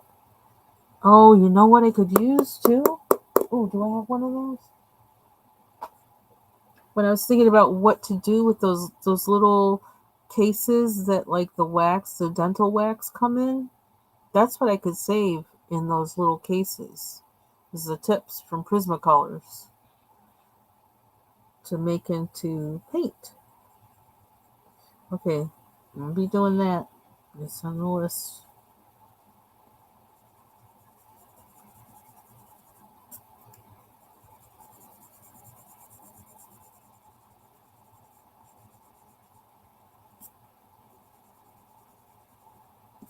To make it work for me. Make how they can do that work for me.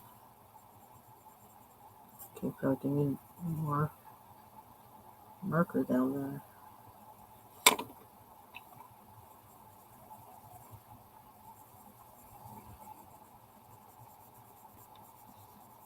So I was working on this one this morning, this picture, and reading. I was thinking, something I could do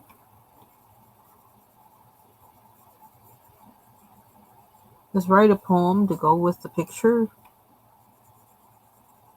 Because even if what they write about on the other side doesn't. I'm like, nah, that's not what I'm seeing in this. Because I'm different, right? Um, I could write a poem about what I see.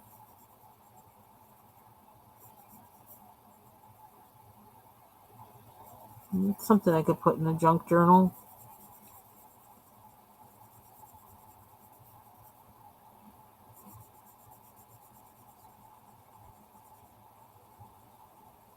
So I've been thinking about lots of things to do creatively that fit my, I don't know, my sensibility.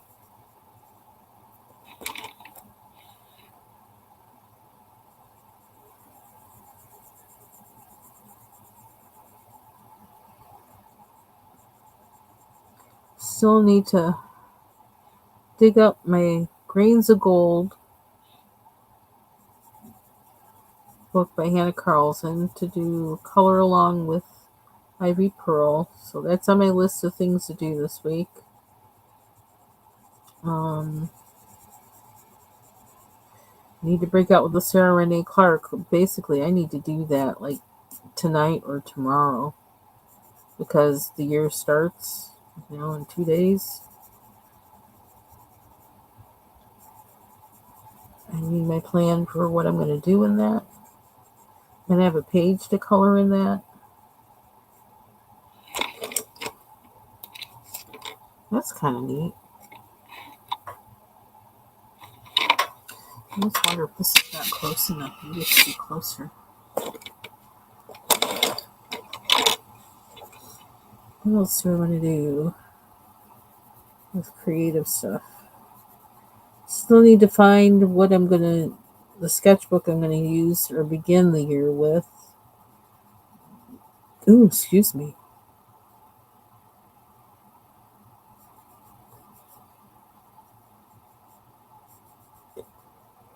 Oh, excuse me. How long have I been on here? Okay, not 2 hours yet.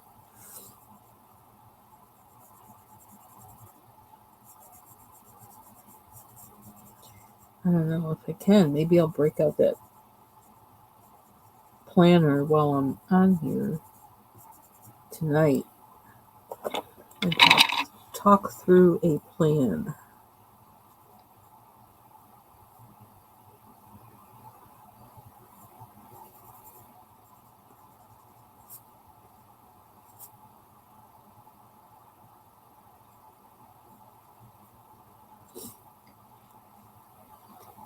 It seems like it wears down quick.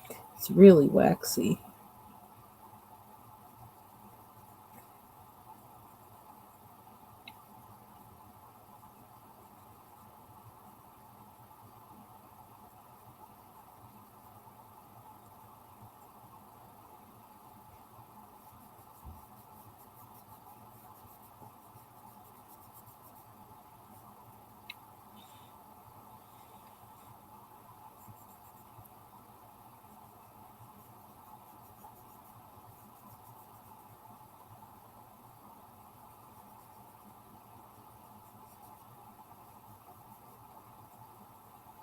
There's no tip on it anymore.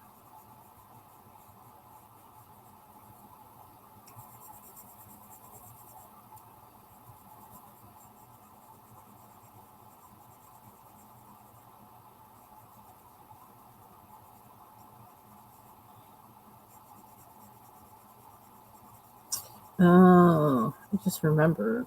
Shoot. I have ham hocks in the freezer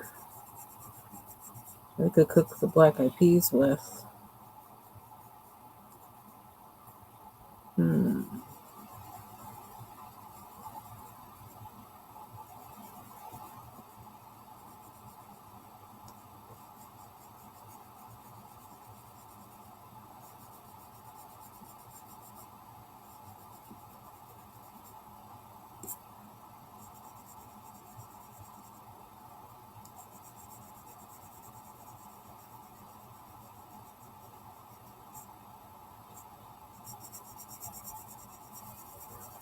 Yeah, I'm really pressing hard. So cover up the lines, kind of, sort of.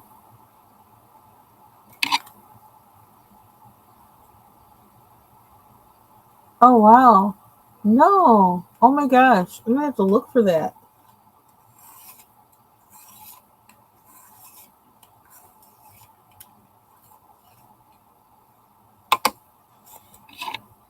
I don't know if I'm on her mailing list or not. To be honest, I'm gonna have to double check.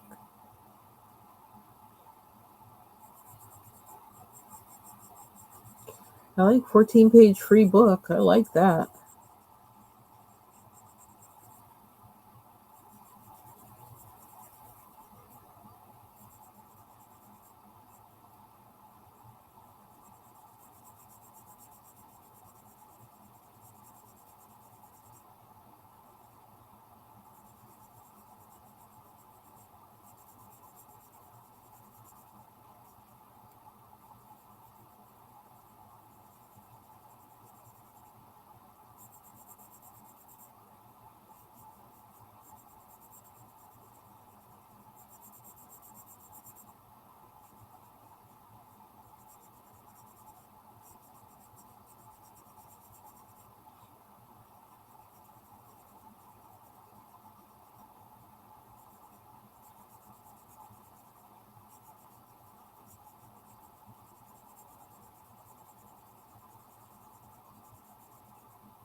Oops, I left that one. Well, actually, there's this whole thing. I suppose I could make this a different color. I don't know. What color would that be?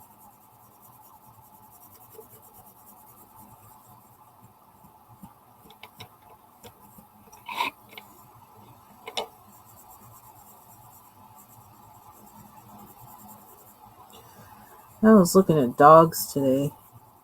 Then I looked at cats after that, but I was looking at dogs. I actually posted one video on my wall. Jack Russell Terriers. It kind of had me cracking up. And then, like, after I looked at dogs for a while, I was like, let me look at cats.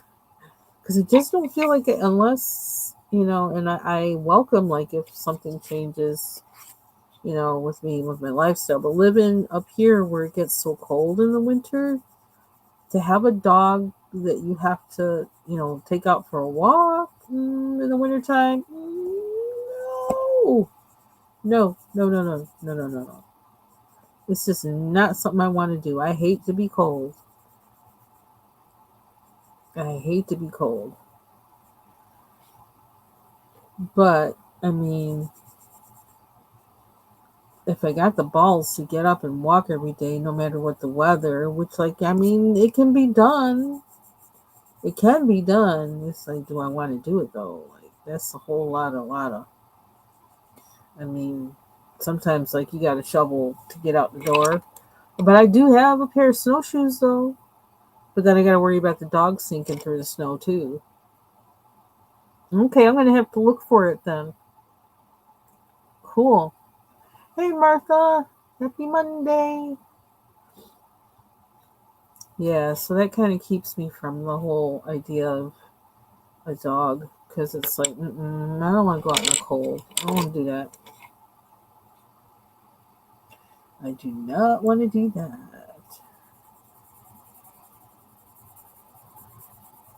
And Jack Russells are high energy dogs. It's like, yeah, I'm not a high energy person. Not like that. I need, and I was like, I need a dog that doesn't really need a lot of human attention, but will hunt and, like, I don't know, patrol, kind of patrol the house. It's like, well, yeah, there is no dog like that. You're gonna have to pay attention to it, Linda. You can't just, like, because I was so spoiled. I was spoiled with Nikki.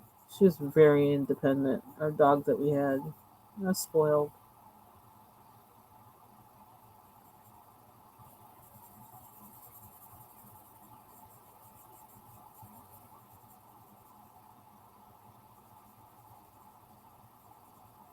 So that's when I started looking at cats. Cats hunt, but they're independent. They don't need you to be. And then I looked up some cats that it's like, oh my gosh, that are like, kind of clingy or whatever. I mean, I love cuddling with cats, and I would cuddle with them, right? But um, I think I think cats are kind of like me. I do like to cuddle, but sometimes I'm like, oh, get away from me. I got things to do. I can't sit still. I got to do stuff. Oh, I think I'm gonna put some of this red in here. They need to kind of like look. I don't know why I keep going over the lines. Something's weird with like my lighting and my glasses, and I don't know what's going on. Maybe I'll just put a little bit of red in them, just to kind of. And then I was looking at cats, and it's like really like if I were to have a full bred cat, which I would not buy a full bred animal, period. That kind of goes against. I talked about that before. Kind of goes against my, I don't know, personal ethics, but sometimes they are in, like the Humane Society or whatever. I would want a Burmese cat. I think those things are absolutely gorgeous.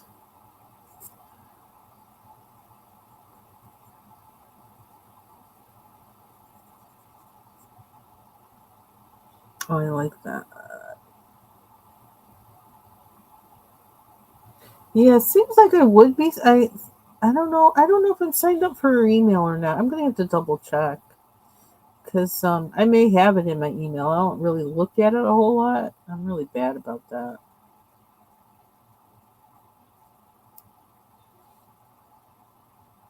Martha, you did see that I got I got my prize, right? Like I don't know, like a couple weeks ago, I think it was.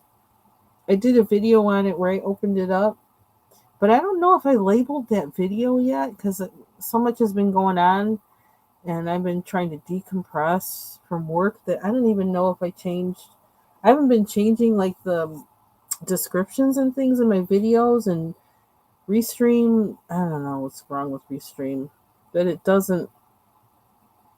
Used to be you could like put it in on there and it would show up, but sometimes it reverts or whatever to the previous video name, and I didn't feel like messing with it because it was getting on my nerves. I like this red. What is this? Sienna? Yep, Sienna Brown. Yeah, I'm gonna have to look for that Johanna Bashford thing.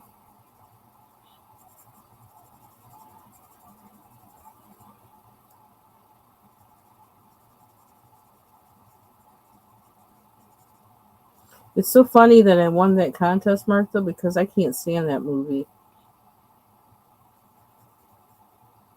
But I did take a film class, so I think I might have remembered it from that. And it's Capra, Frank Capra. So that movie always got on my nerves. I might like it now, though.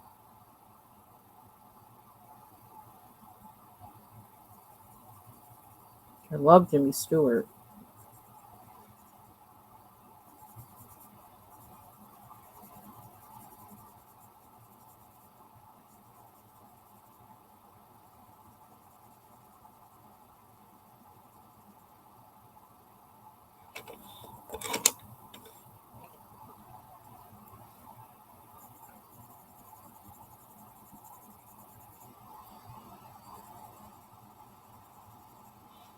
Well, this kind of worked out. I think it was accidental, but I don't know. It kind of looks.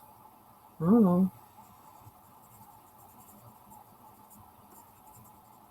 It looks like something.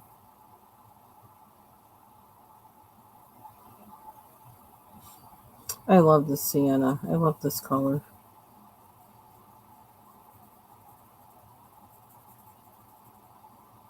I love it in crayons. I love it in pencils. Every brand of pencil I have, I love this color.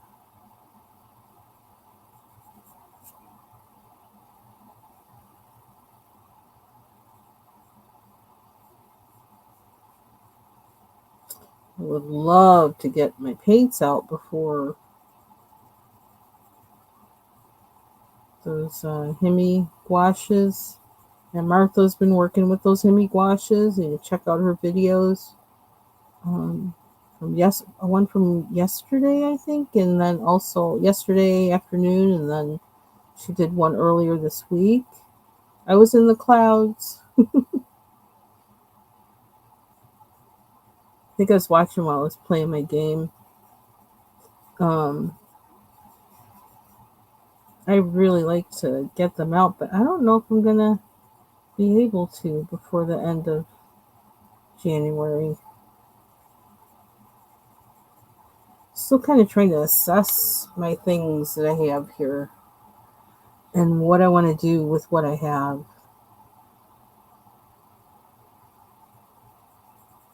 And I have the watercolors and things that have started with watercolors that I kind of want to continue with, especially since I found the ones that I couldn't find before.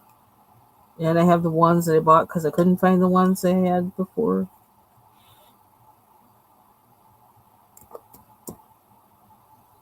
With the streaks, the color for the streaks. What are we going to make them? It's like that. That's pretty. I like that.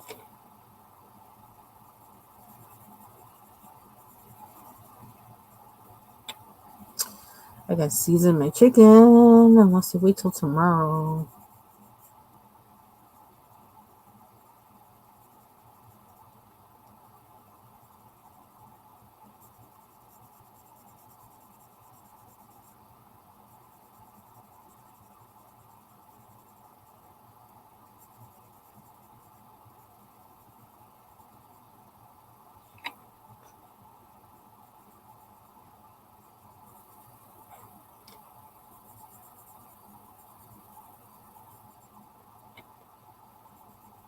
So I think tomorrow, I don't know if Foxy's going to go live tomorrow night. Because tomorrow night is Tuesday, but it is New Year's Eve. She might be going out dancing or something.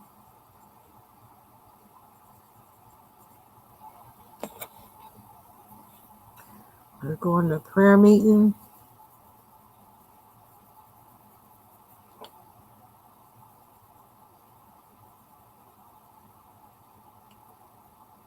Ooh, that went kind of weird.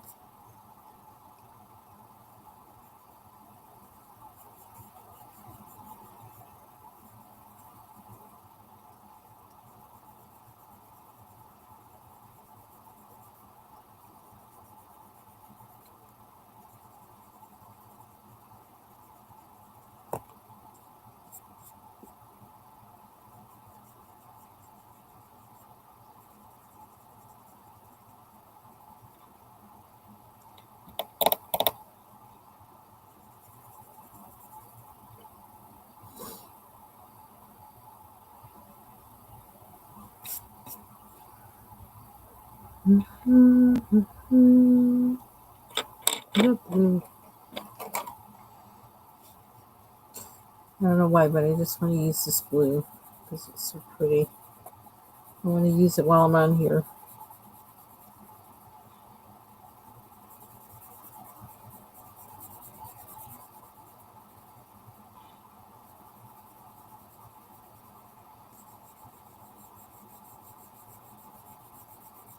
Oh, that's kind of wonky how I did that.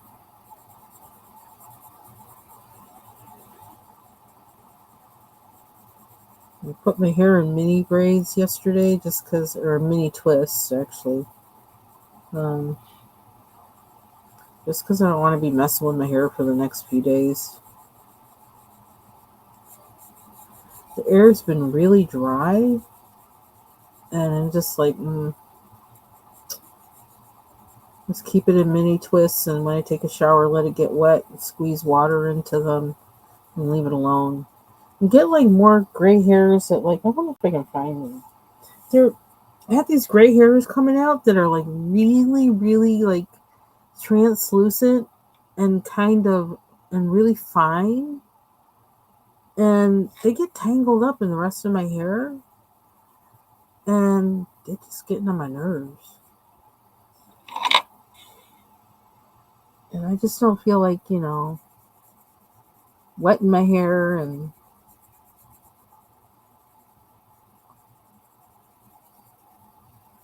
loose every day. I don't feel like, castor oil detangles my hair really well, but I don't want to be walking around with a grease head all day.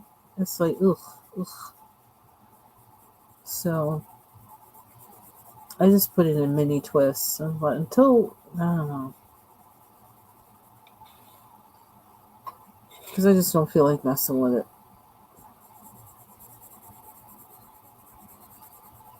And I don't know if it's because, I don't know. My hair changes with whatever the, humidity or lack thereof is in the air and whatever. And this is acting different in a way I don't feel like trying to figure out what's going on this time or what product to switch to or whatever. And I'm just not in the mood. Especially with the fact that I had to take a shower in a different shower, um, like until today. And now, like, our shower head is different up here, but there's more room in this shower up here because there's a tub, whereas the one downstairs doesn't have a tub. It's just a shower. That's it. So I was trying to deal with my hair in a small shower stall, and that was kind of driving me crazy.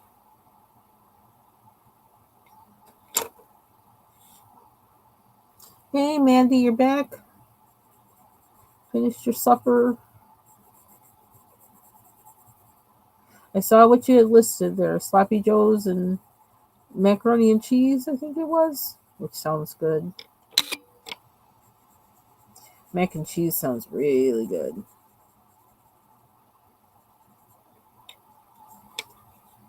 I don't know how I feel about that blue, but we can change it up. Oops, that was actually the sun. Oops. I colored the sun blue.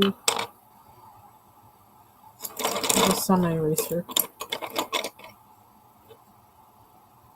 Can you get around there? So I gotta look up Johanna Basford's book, her PDF, the link. Check my email. If I don't see it there, look for it on Coloring Views page. And I'm all for free. Free is good.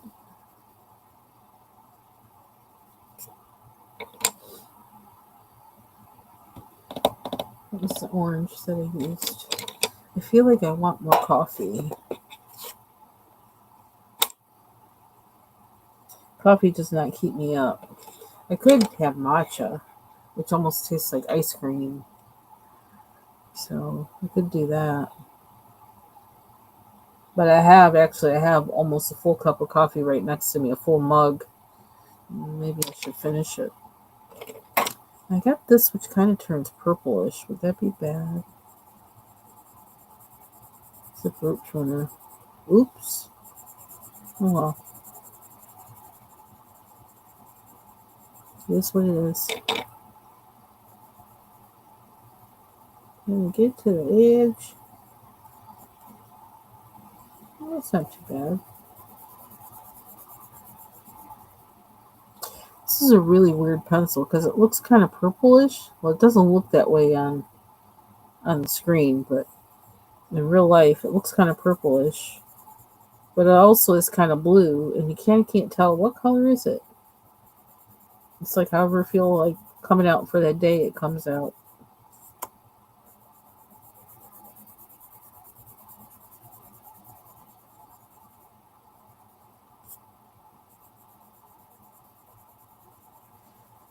I was looking at desks today, DESKS, because what's going on with that one foot on my desk, which I think it's going to be okay, but just in case, I just wanted to be on the lookout. Okay, does this kind of desk still exist? Because I might need to be getting a new one sometime in 2025. I don't know. I just want to be ready if I have to do that. And yeah, it's an L shape. So I want to make sure that I get another L shape because I really like that. And now I have so much stuff on my desk, I really need that.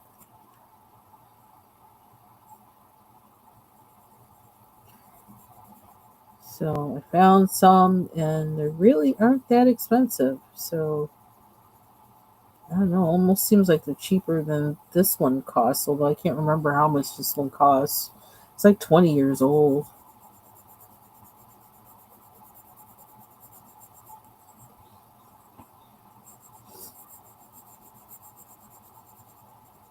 Wait, maybe even 22 years old.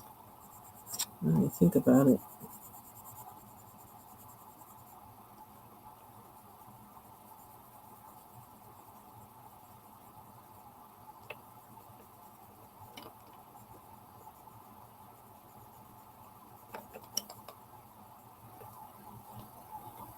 Oh, I like that.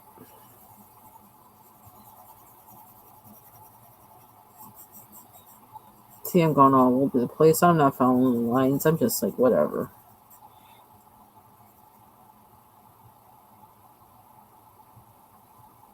Probably looks better than the rest of them. Foxy, how you doing, Crystal?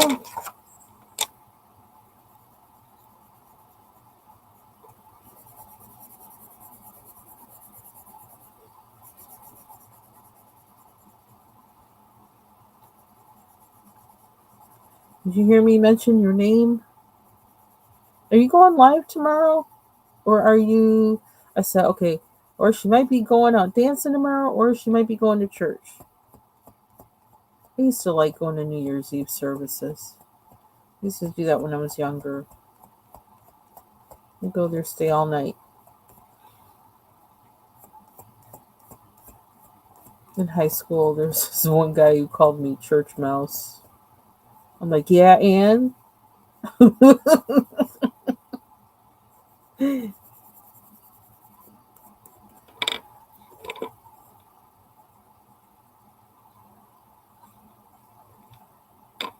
on Thursday. Okay. Yes, they did. Oh my gosh. So now I have I have the Crayolas now. I have those. They came real quick. And then these were a surprise. They just showed up.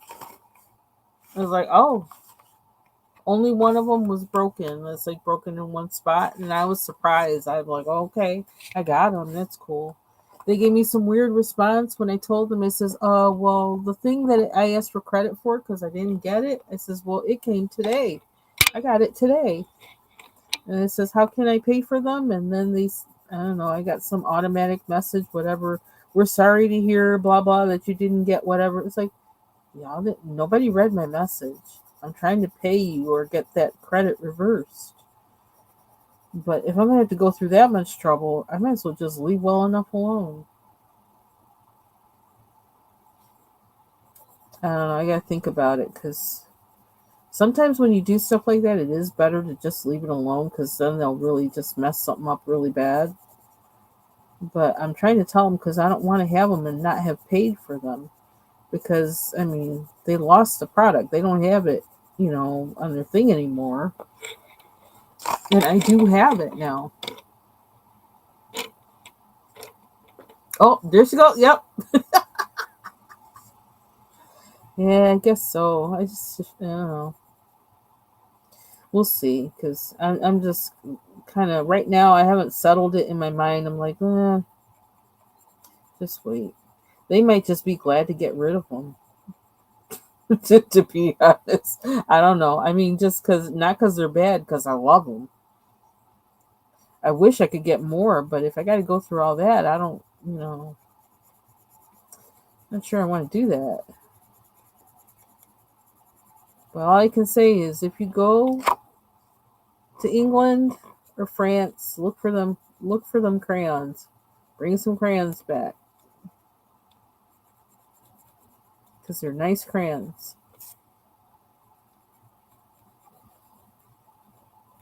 And maybe see if you can buy some Holbeins while you're there if they're cheaper.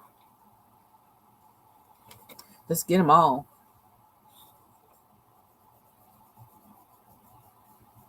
Yeah, I do wonder, like, and I ain't got time to like investigate all of that. I do wonder if what is in France's pigments is different from what's in other people's pigments or things that normally come to the US. I bet you do. I bet you don't. I'm like that too. I will just dance and dance and dance and dance and dance and like, mm-mm. I haven't been dancing in a long time though, but yes, I love to dance. I don't be doing all that much, but I love to dance. I used to go to clubs and I swear the bartender didn't like me because all I would ask for is water. I'm sweating. Give me more water. I'm gonna need to replenish. Back to the floor. Bartender did not like me. And I learned like just tip them for the water. I mean, it's not much, maybe not as much as whatever, but tip them for the water, and they'll like you better.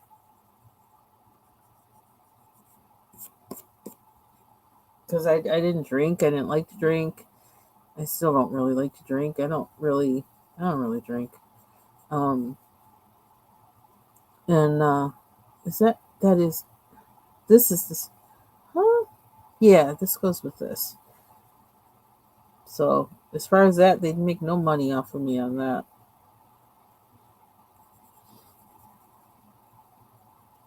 But I remember I remember. Wow, now it's making it sound like it really was a long time ago. Actually, when you think about it, but when I was in bands and we would play in bars, some of the people I would invite from work, there was like this one girl in particular, bless her heart. I hope she's doing well. Um, that they were always happy when she showed up for her gigs because I think she made the bar all by herself. That girl could drink. My goodness. I hope she's doing well.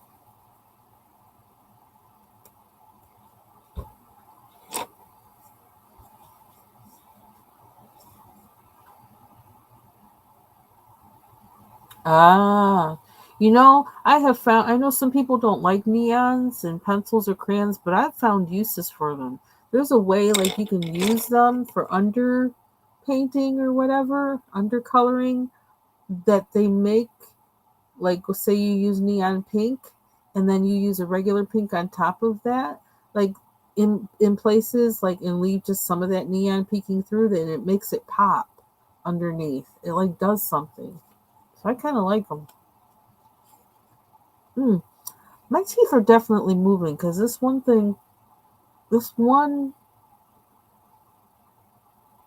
bracket is rubbing against my inner lip, my inner bottom lip. And I wasn't doing that before.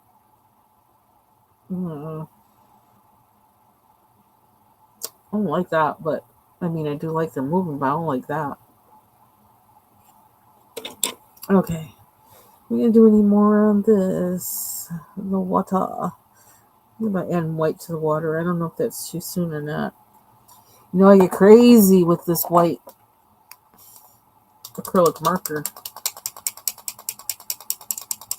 I get crazy with it. I swear, I've been using this thing so much. Ooh, what happened to that?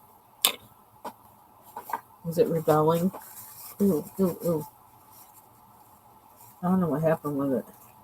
I gotta find these in my Amazon. Oh, that's dried. So that's from before. It's on the tip. It's all on there. Whew. It's like, I know you're gonna use me, so I'm ready. I'm ready. I love these. I love this one. It's just like, I don't know, because I like the tip on it.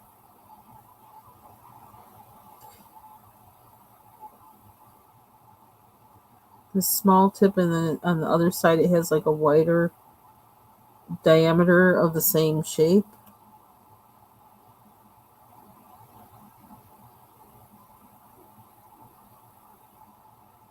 They were no names.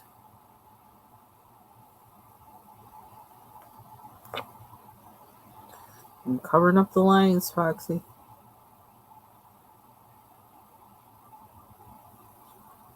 I don't know. I need to find a solution to my lights because this is kind of bugging me that I can't see like I want to see.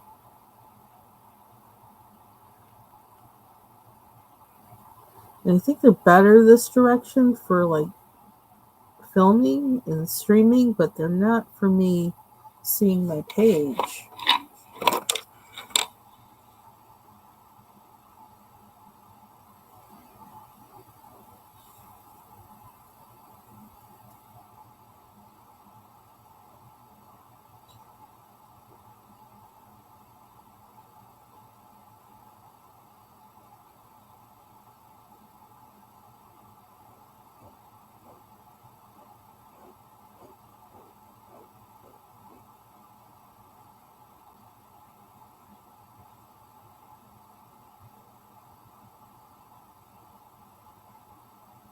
I'm using this white one a lot.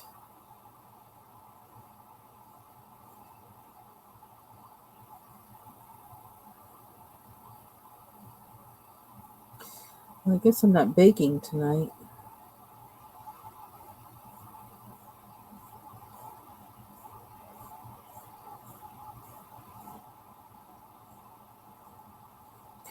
Man, I do wish I could have a lemon pistachio biscotti. Mm. Biscottis are really easy to make. You just have to bake it twice, that's all. Bake the dough once, let it cool, slice it, and then bake the slices.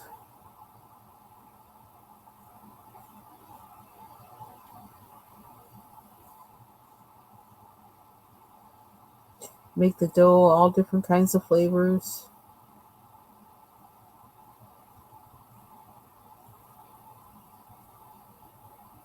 Flavor it like lemon, use lemon flavoring and lemon peel, lemon juice.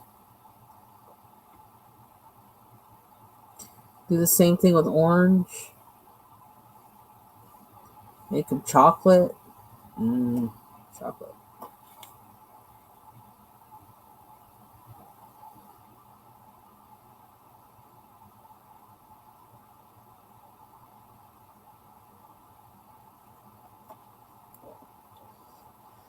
Might need to line that blue a little bit. Banana bread. Oh, good for you. Yeah, that's something that I could make. I think I'm going to make the breakfast bars instead. Because I want oatmeal. I want oatmeal.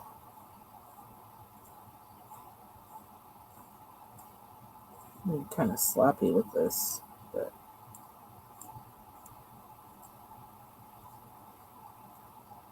and I kind of want to make pumpkin bread instead of, but like, I have a big can of pumpkin and it's like, what, 29 ounces or something like that. And I think the breakfast bars only call for a cup. And what's a cup? A cup is 8 ounces. So that's going to leave me with 20 ounces. So I probably could bake bread, pumpkin bread, and breakfast bars. I just got to have the energy to do that. Or like do one day. You can cover up some lines in 2025.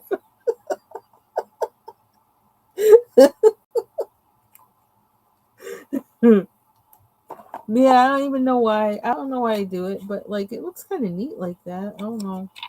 Instead of having the lines, I think what I'm gonna do is like darken the. Oops, sorry, did I make you dizzy? I think what I'm gonna do is like darken like inside some of the lines and outside of some of the lines, so you can see more. Um, I don't know what you call it. Three little kittens on the loose. Who's got three little kittens on the loose? Why can't I scroll down in the chat? What's wrong with that?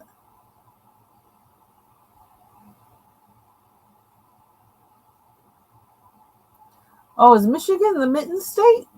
Is that what they call it? I get your weather not that many days later, Mandy. That's usually what happens. Whatever Michigan gets, we usually get it like a few days later. I just have to get ready. Ooh, that's not a good picture, is it? Let's fix that. Ooh, what happened?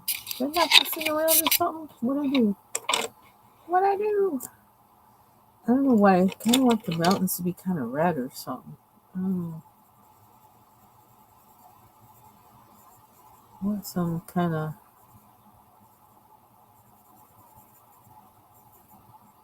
See, when I start doing this, it's weird. It's like I'm painting.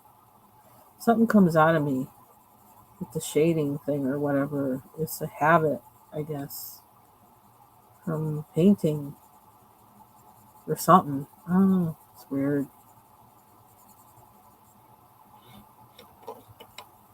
Like how it looks, like how it feels.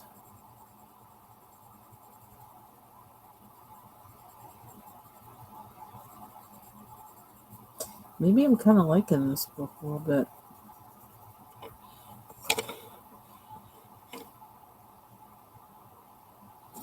Mm-hmm.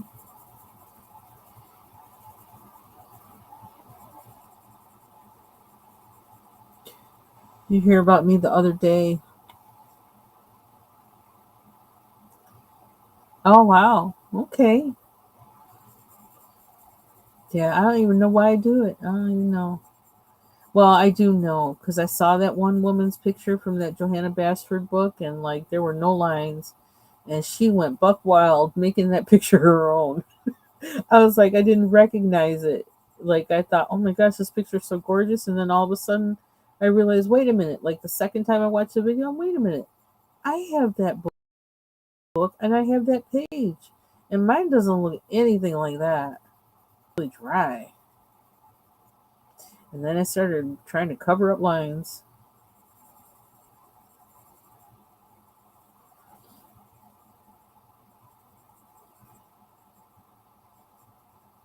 I gotta find that video again. I need to look at that picture again. Because I'm still trying to figure out how the heck did she do that?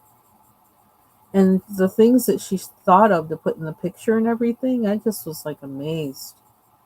It's like I've never thought of doing that with a coloring page.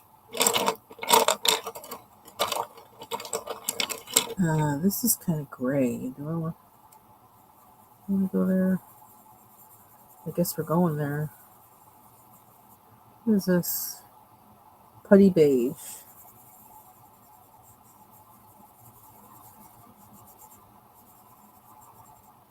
I'm just like slap the color down, see what it do.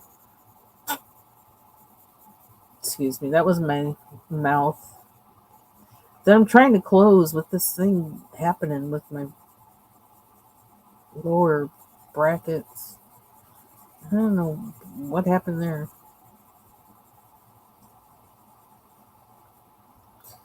Guess the rubber bands are doing their thing. Or a rubber band. I'm only wearing one. Wear one at night.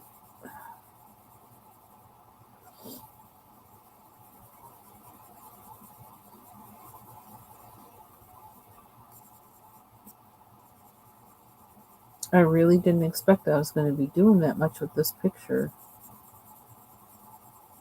I think I like pictures with cactus in it. Cacti. I like cacti pictures. I like mushroom pictures too. Mushrooms and cacti. Because that there's one. Oh, I moved the book. I don't have it up there anymore. Um, a picture of that book I got from Ollie's that I did. Did I do? I started doing it in marker, and I need to finish it. And it has cactus in it. Cacti. Cacti.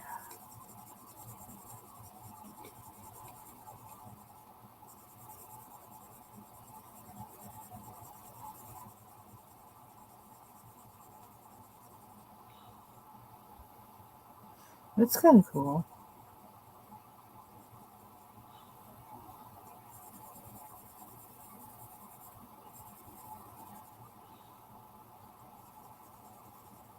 Not more brown.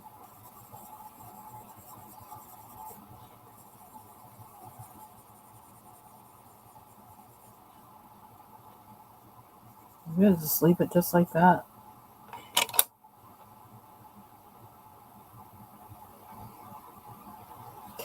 I suppose this is sand, I guess? Not mountain. Initially, I was thinking, like, well, it's part of the mountain, but no, I think it's really sand. This is a desert, right? Sand or dirt.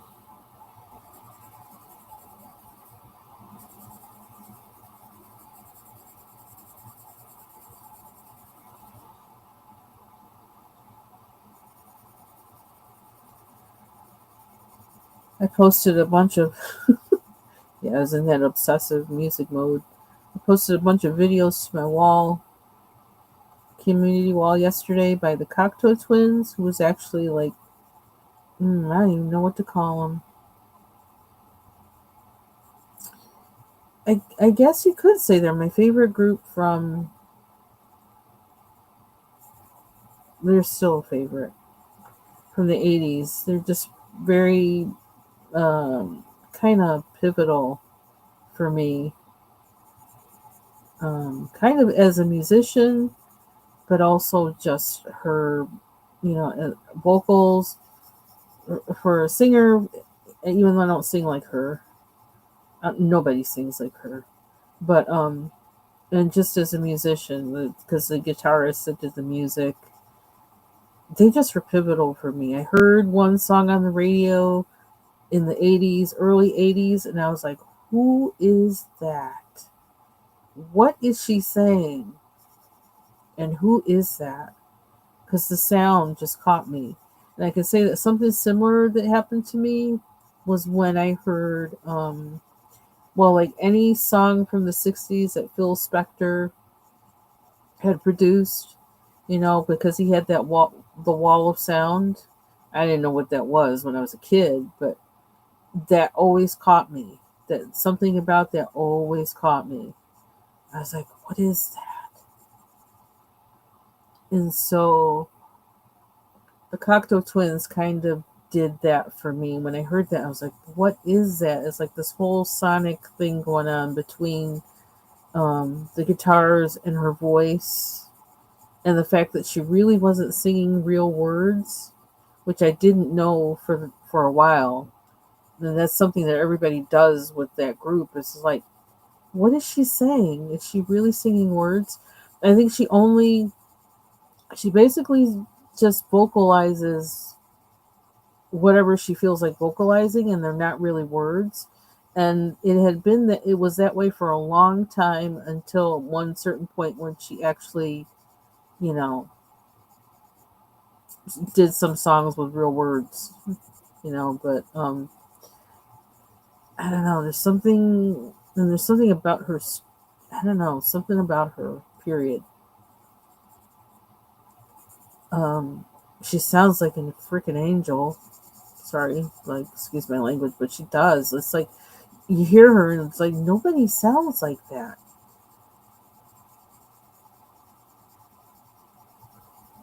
Elizabeth Fraser, I can't say it right, is her name. Fraser. And she also sang on some songs that were put out by, whatchamacallit. Oh my god, begins with an M. What the heck? Why can't I remember the name? She sang that song, Teardrop, on Mezzanine is the album by, oh my gosh, why can't I think of the name of the group? See what I mean about memory? I have the recording on CD and on MP3, but I had it on CD before there was MP3. I think before there was MP3. Massive Attack. That's her name. Massive Attack. She sang a couple songs on that album, and she also did a song with Jeff Buckley, which is kind of like their twin souls. I had no idea that they actually kind of were friends or something more. and it makes a whole lot of sense that they were. I'm really sad that he passed because it seems like he was really important to her, and vice versa. It was really wild. I think they should have been husband and wife. They would have done some amazing things together. Although he kind of was messed up, I think. Uh, blah blah blah. There I go. Anyway, that's a band that kind of has been important to me in several ways.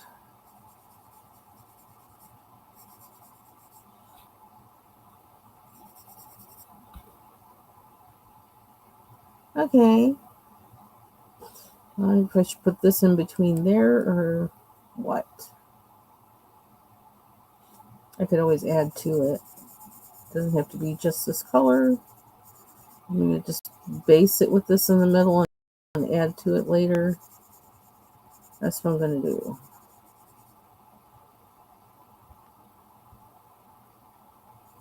Let me see. Which song did I... There's one song in particular I think you should listen to if you listen to her. But um,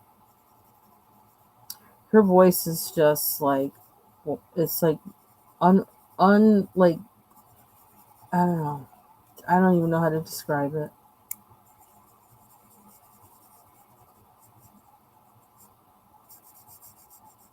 And the fact that... I mean... The guts to sing nonsense words... Like... If it were me, I'd be afraid something real would slip out and it might be a swear word or something.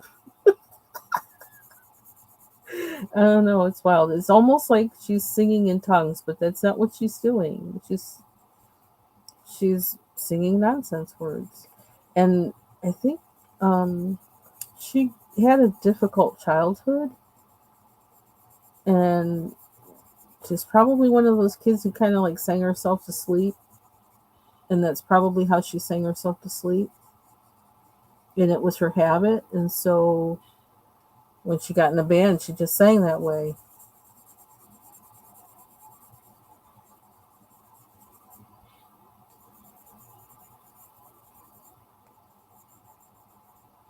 And I think she said that like I think she said she used to get yelled at for singing and told that like by her family, her parents or something, and that I don't know. She was in an abusive family,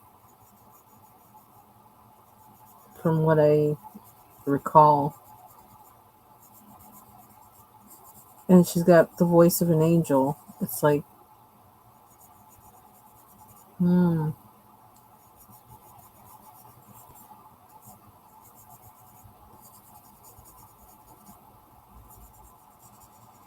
And she'll do like sometimes, like especially in their earlier stuff, or their earlier songs, she would do like this kind of guttural thing that was really weird. It's like, where is that coming from?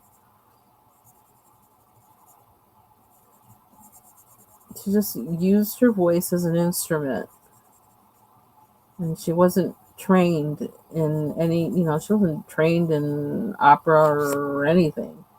It's just what she did. Oh, if you're going there, I think I'm gonna have to say Johnny Hathaway. His voice is like butter. Man, rest in peace. Although there's a few of them, but I think Johnny Hathaway probably is my favorite. I just feel like his voice just like no effort, just comes out.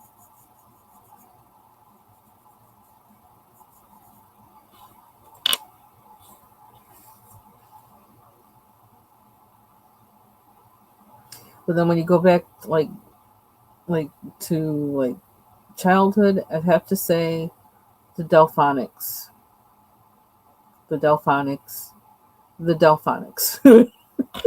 They were just a strong memory for me. Um,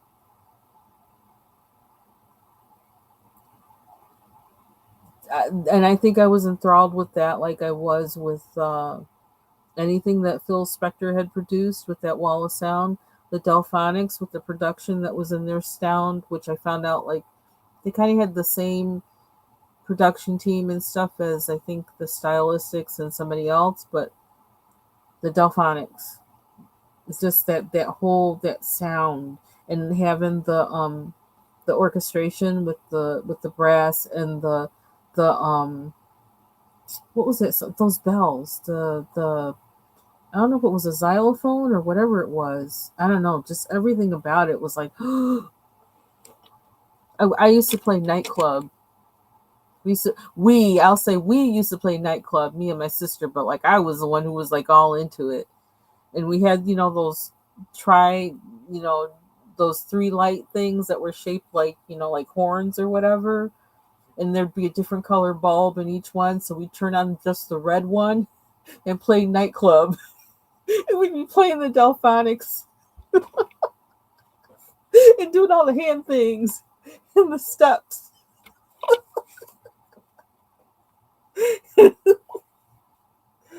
Oh. And Blue Magic. Oh my God, I said love. I remember exactly where I was when I heard Love on the Two-Way Street for the first time. And it was a 45 that was playing at somebody's house. That was somebody my sister knew or had met at school or something like that. And, me, because younger sister, tag along. Well, you can't go unless you take your little sister with you. So, like, I was with her. And all the main thing I remember besides hearing the song, at first I was enthralled by the song. It's like, and I was glad they kept playing it because I'm like, oh my gosh, that song is awesome. But they had flies on their ceiling. And I kept trying to figure out, besides like being enthralled with the song, saying, oh yeah, they're going to play it again. I was like, why do they have flies on their ceiling?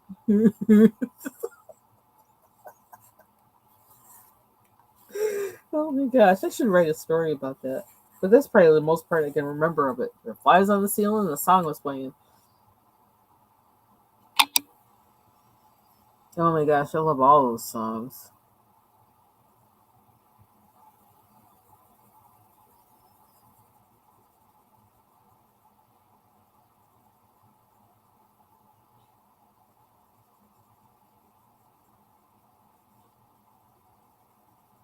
I think we also heard, what was it?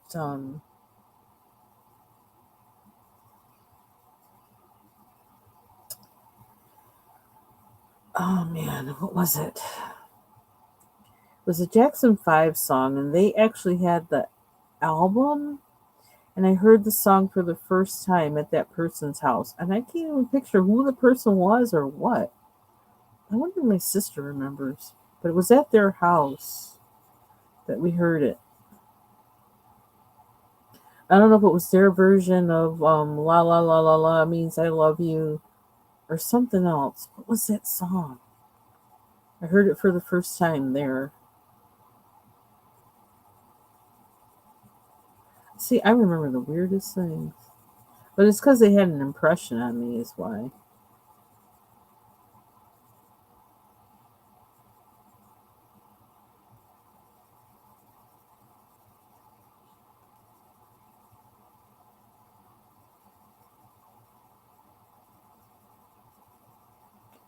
More albums. They had an impression. Um, a song in my playlist on what? On where? I don't really have any playlists anywhere. I mean, I have playlists that I put on YouTube, but they're kind of, I don't know, kind of random or whatever. But I do have what because songs come to me sometimes, and then I run and see like, is this on YouTube? Like you got me going in circles. Dun, dun, dun, dun. I love that song. That came to my head when songs come to me during the day when something happens or whatever, and I run to YouTube and say, "Do they have that song?" My Friends of Distinction.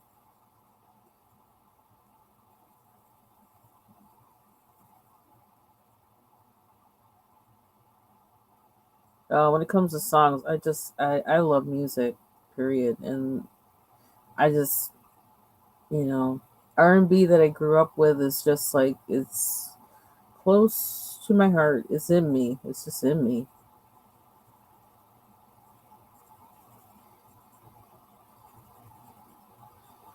Blue Magic, the Stylistics, the Delphonics.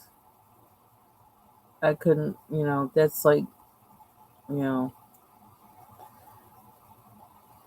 huge impression on me.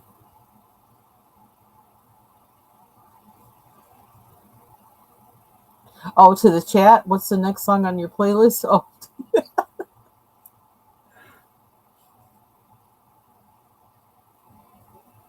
it was when my uncle came back from Vietnam. That was the first time. Well, was it the first time? I don't know. He turned me on to Crosby, Stills, Nash and Young. I remember he had that album, that the maroon album with the photograph of them, and that was like another like kind of pivotal moment for me, hearing that album. That and hearing because my dad had the Columbia House thing for a little while. He wasn't really one that much for music.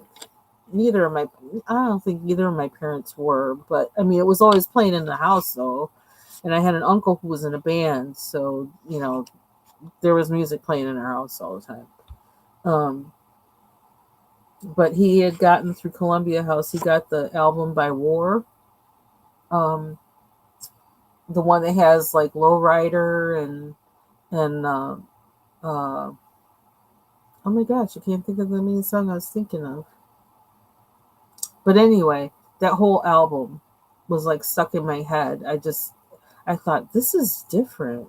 It had like that whole Cali feel, and that was kind of like the same thing with hearing that Crosby, Stills, Nash and Young album that kind of had a different feel to it. And I was like, what is this? And you didn't hear all those songs from the Crosby, Stills, Nash and Young. You didn't hear them on the radio, so not until they started getting more FM stations. They started getting FM stations, and then you started hearing that stuff. Okay, what else are we doing with this? We need to do something with the sand. What are we doing with the sand? I feel like I need another. I don't want to do brown. I don't know what to do with the sand. The sand is kind of yellowish, right? But I don't want to make it too.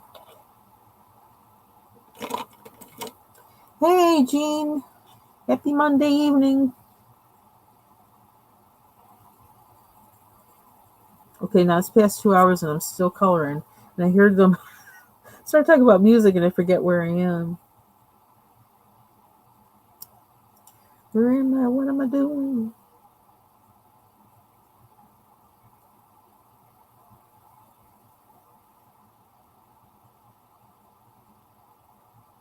Who did that song? Must be going out of my head, but I loves you. I can't remember who did that. It just came to my head. They had the break in that song was very much like the Delphonics and Stylistics when I think of it. Maybe not. Maybe I'm mixing up two songs together. I got Delphonics on the head.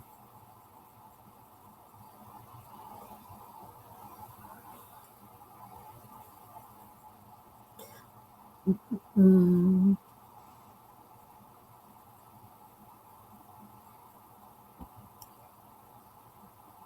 Remember every time I went to my grandma's house, I'd ask her if I could put on her Mahalia Jackson um, album. I think I might have been the only one who ever did that. And she said, "Yeah."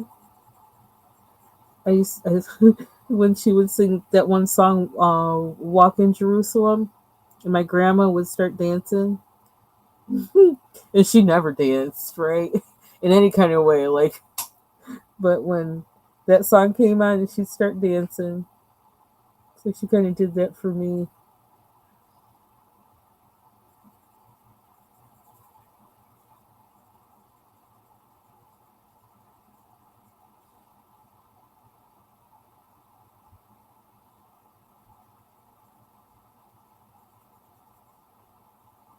And when my brother was born when um, the Walter Hawkins singers came out with "Oh Happy Day," and they were playing it. Even they were playing it on AM radio, like on the pop station.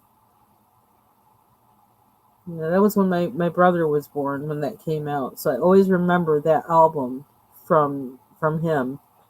That my mother had come home from the hospital, and somebody had given us that album, or somebody bought it. I don't know who bought it, but we had it. It was ours. We had it. And I used to play it a lot.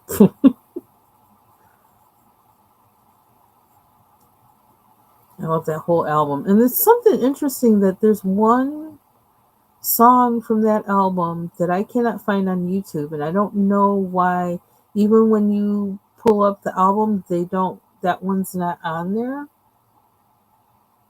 and I'm not sure why that is. I'm wondering if there's some kind of copyright or something issue with it, which is kind of disappointing because I really like the song.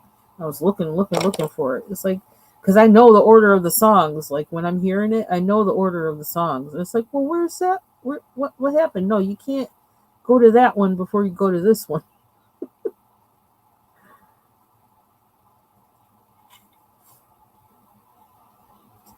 Crash Test Dummies. I'm trying to remember what they did. You know what? One group that I liked that I hadn't heard anything from, and then I recently saw a YouTube video about them. Is that group Cake that did that song? um, where he says, "I want a girl with a whatever in a long jacket." So I love that band. Period. Like the way they did their songs and stuff was kind of tongue in cheek.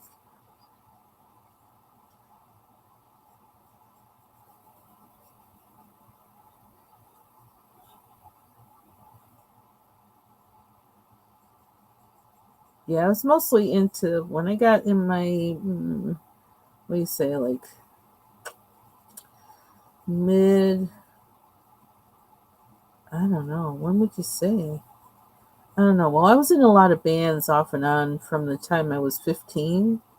So, and did a lot of things like from I was in a jazz fusion group. I was in um, one mm, pop rock band, like like Pat Benatar and Heart. Absolutely was in love with Heart before anything they did. Like I don't know when they did what's that song? What About Love or whatever that whole era. No, I'm not Heart from that era. I'm Heart from when they were doing Led Zeppelin covers era. um, but then I was in I don't know probably the band that did the most was one that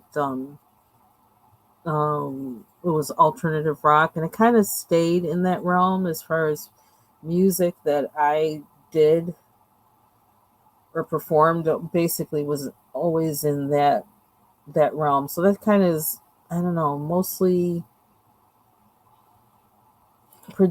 I don't know how you describe it. That's predominantly where my music tastes kind of.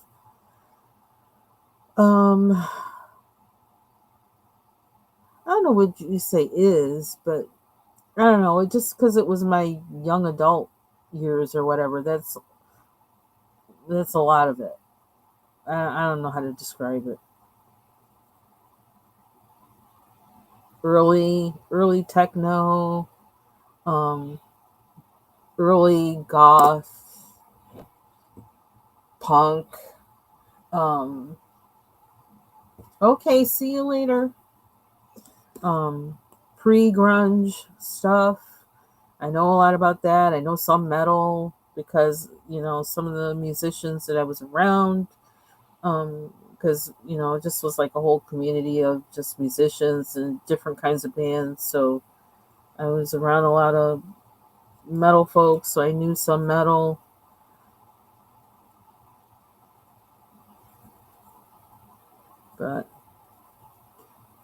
but still, always, I don't know, just always R&B was always with me. I was in Atlanta, Georgia. I was living there. I only lived there for a year, but I was living there when Janet Jackson busted out with Control. That was something. And I think I first heard stuff from that album when I was at a club in Atlanta. That was something. And I bought that on cassette when that was what was. I still have it on cassette. That was like, what? Little Janet? Little Janet who played that little character on Good Times? Little Janet who, from, the little sister from the Jackson 5?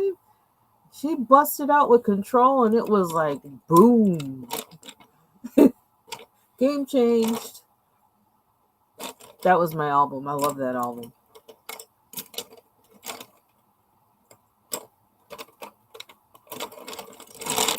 So as far as performing music, I'm more diverse. Well, I guess I'm diverse with music I listen to too. I don't know.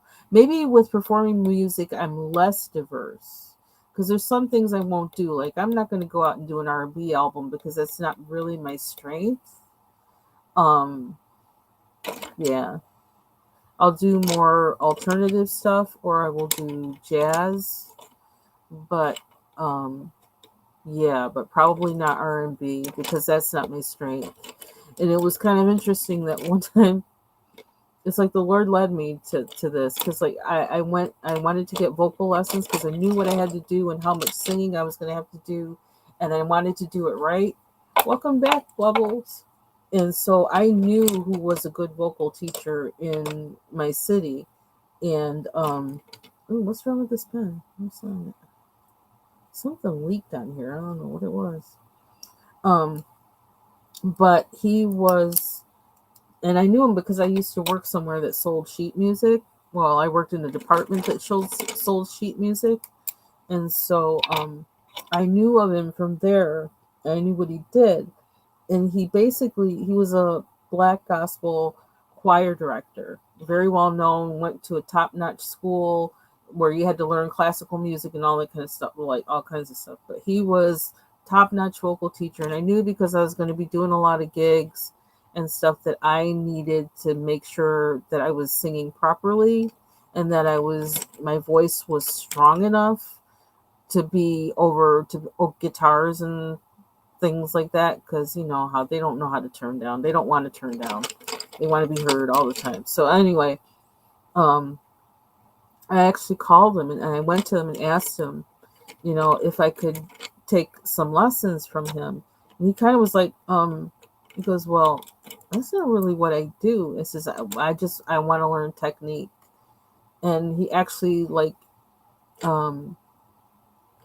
he agreed to it. He goes, okay. And I just had 2 lessons from him and it totally revolutionized my singing.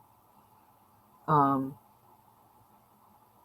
I knew he would do that. I knew it would do that. But the Lord led me to go to him and ask him because nobody in their right mind would really ask him. It's like, well, I'm playing in bars and whatever, and I'm doing this. He says, could you give me some lessons? And yeah, he agreed to it.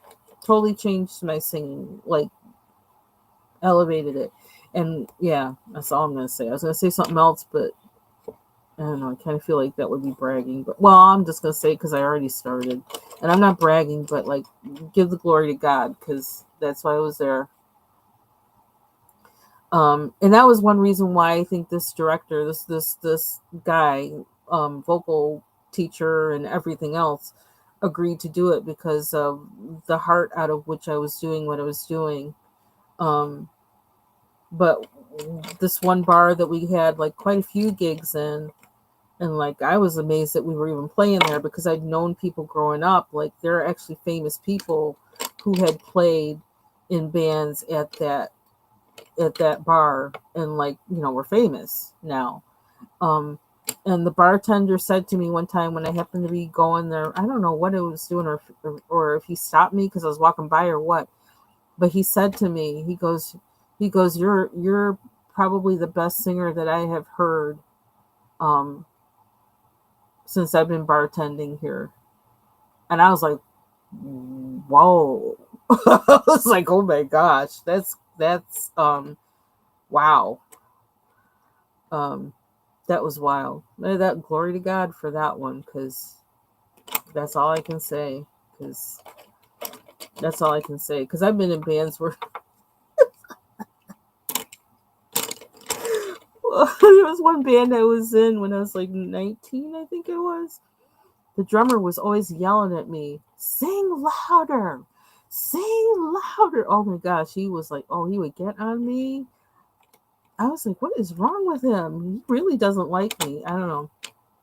Um, there were other things going on I found out later, but he was right. I wouldn't sing loud. I didn't even talk loud. It just was not loud, period. Um, yeah, there were other reasons why. Well, no, I'm not going to go there. Should I go there? Well, when you're with jazz musicians, you especially back then, you had to be ready for substance abuse, and I was a little church mouse, so I had no idea of anything that was going on. Um, I had no idea really when somebody was under the influence of something like that. So, but he was right. I think he expected me, because I was African American, he expected me to have a particular kind of voice that I didn't have. And I still don't think I have that kind of a voice, singing voice. I mean, I could work to do that, but I don't think that's what I'm called to do. So I don't sing like that. I'm going to leave that for people who do sing like that, because they have that gift and that's what they should do. I have the kind of voice where I can actually sound like a guy if I wanted to. So, I don't know. I think that comes from also like doing covers of things that guys sing. So you kind of learn to do that with your voice. But yeah, anyway, well, that was something I didn't. I talked about a few things I didn't expect to talk about in this video. I'm all over the place. And I like how this page is looking. It needs more. I'm not quite sure what. Well, this probably should match that, huh? Oh, I wonder if this should be green because it's near the water. Oh.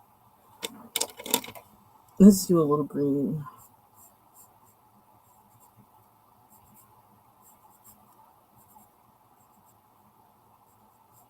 A couple weeks ago, I actually was like, I don't need more stuff in this house. I really don't. But I actually was looking for stuff for a bass rig, like a bass guitar and an amplifier. I'm like, Linda, who are you gonna play to? But it's just kind of weird that the first thing I've always, I think it might be the Jamaican in me that I pick out from any song would always be the bass. And I remember songs from the bass line, but I don't play bass. I've never played bass. Never even picked up a bass. But I was looking for a bass the other day and just kind of doing some research, like, okay, so what's a good beginner bass? Because you need some serious calluses to play bass. I don't know if I'm supposed to get a bass or not. It was kind of weird. I was looking, though. I wouldn't mind playing bass because I love bass. Like I said, it's the first thing I hear in a song.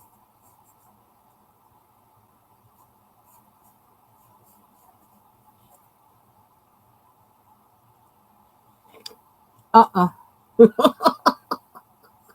Can you do that?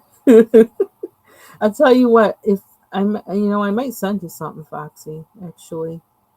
If I can find it, I could send you something. Lord, help me find where that is so I can send it to her, because I don't know where it is.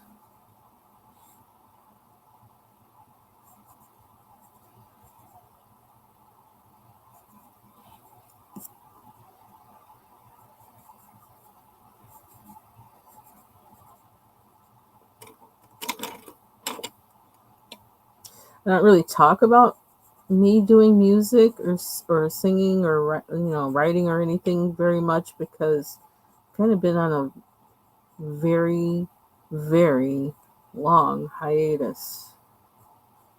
And then on top of that, something that's kind of painful for me is I've lost two people one who I did work with,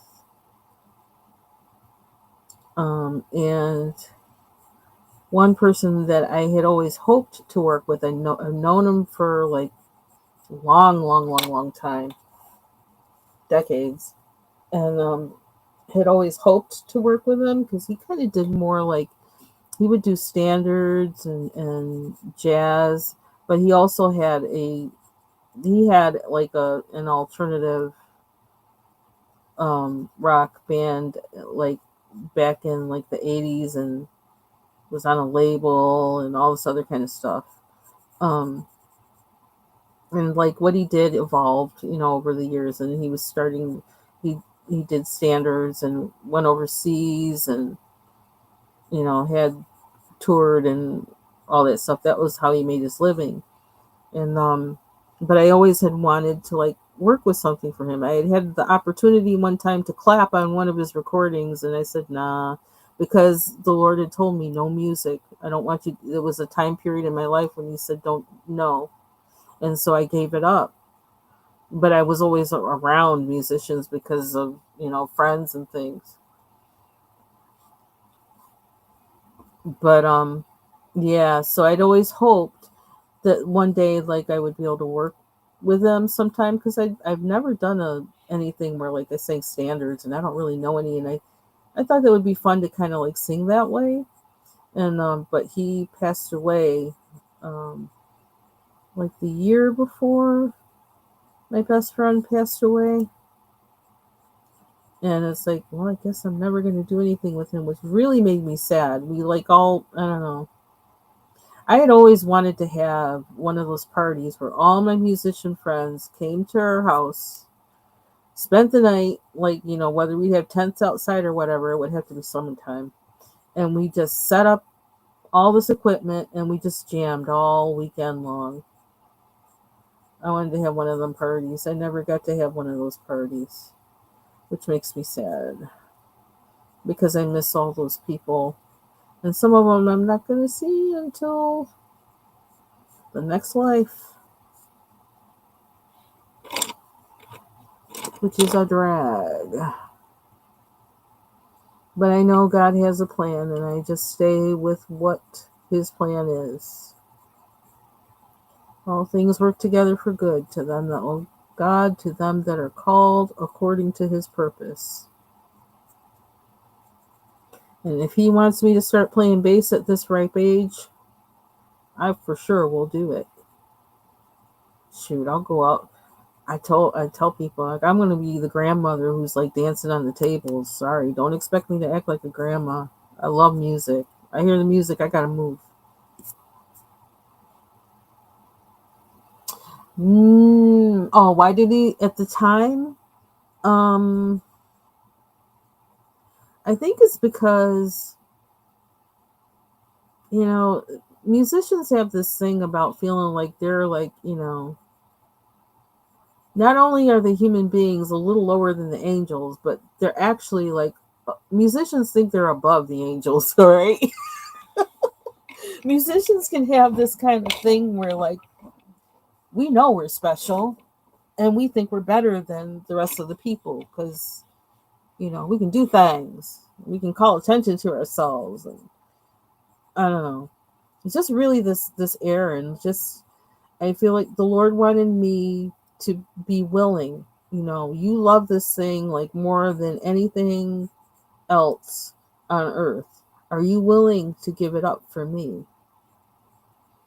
And so, on the one hand, because it's a gift that I have, um, God really going to tell you to give up something that's a gift? Um, well, sometimes you do, but He brings it back to you when it's time. And I did it once where like it was time to. I can always tell when it was time to like put it away, because it happened to me a few times in my life.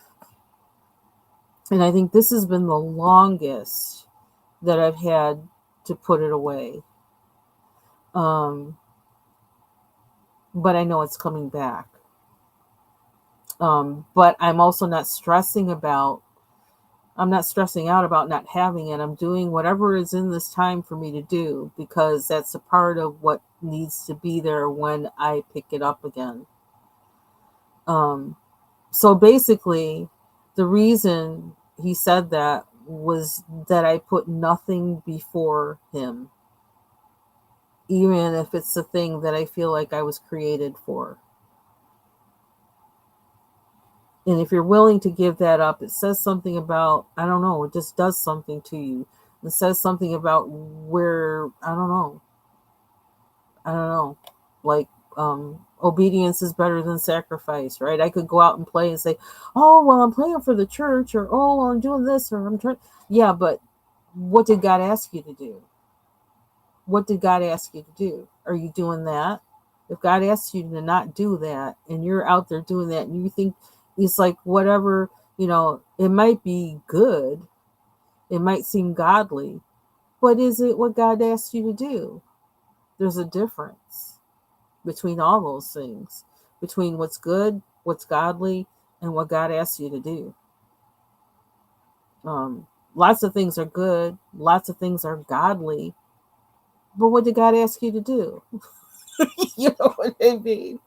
So, and I was all about the what did God ask me to do? And so, whatever it's time to do, I'm going to do it. And in that time, man, I've learned a lot of stuff. I'm doing something I never thought I would be doing, never imagined, and didn't really intentionally work for, but I'm there and I was placed there. I wasn't seeking it out, and I was like, huh? Um, I learned how to garden, with just like, okay, Miss Priss, who did not want to get dirty or sweat. I still don't like sweating, but I don't know. Just gonna do whatever it is time for. I want to do it. I don't want to be. I don't want to be where he doesn't want me to be when it's, when it's time for me to be there. Oh, so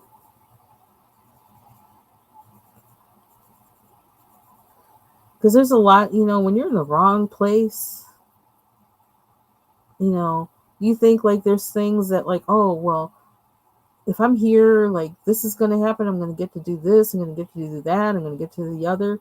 But a lot of times, what the imagined, and the daydreamed, and the actual are different.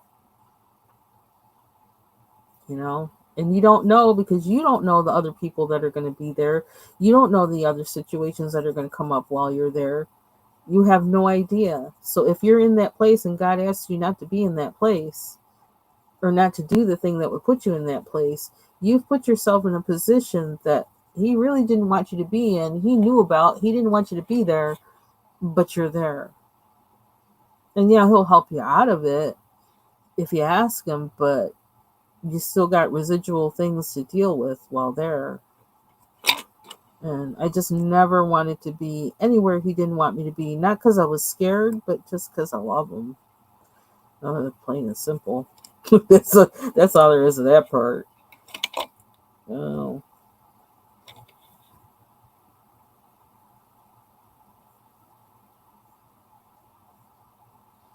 Because at one time I actually was thinking of, there's always all these kind of things you could decide. And it was like, well, I was at a point where it's like, well, it feels like there's something that I need to do. And so I was trying to figure out, it was the last band. I had left the band that I was in. I had tried to do a solo recording, but it just really wasn't, I don't know, wasn't coming together like I wanted it to, or like I felt. I don't know. It just wasn't.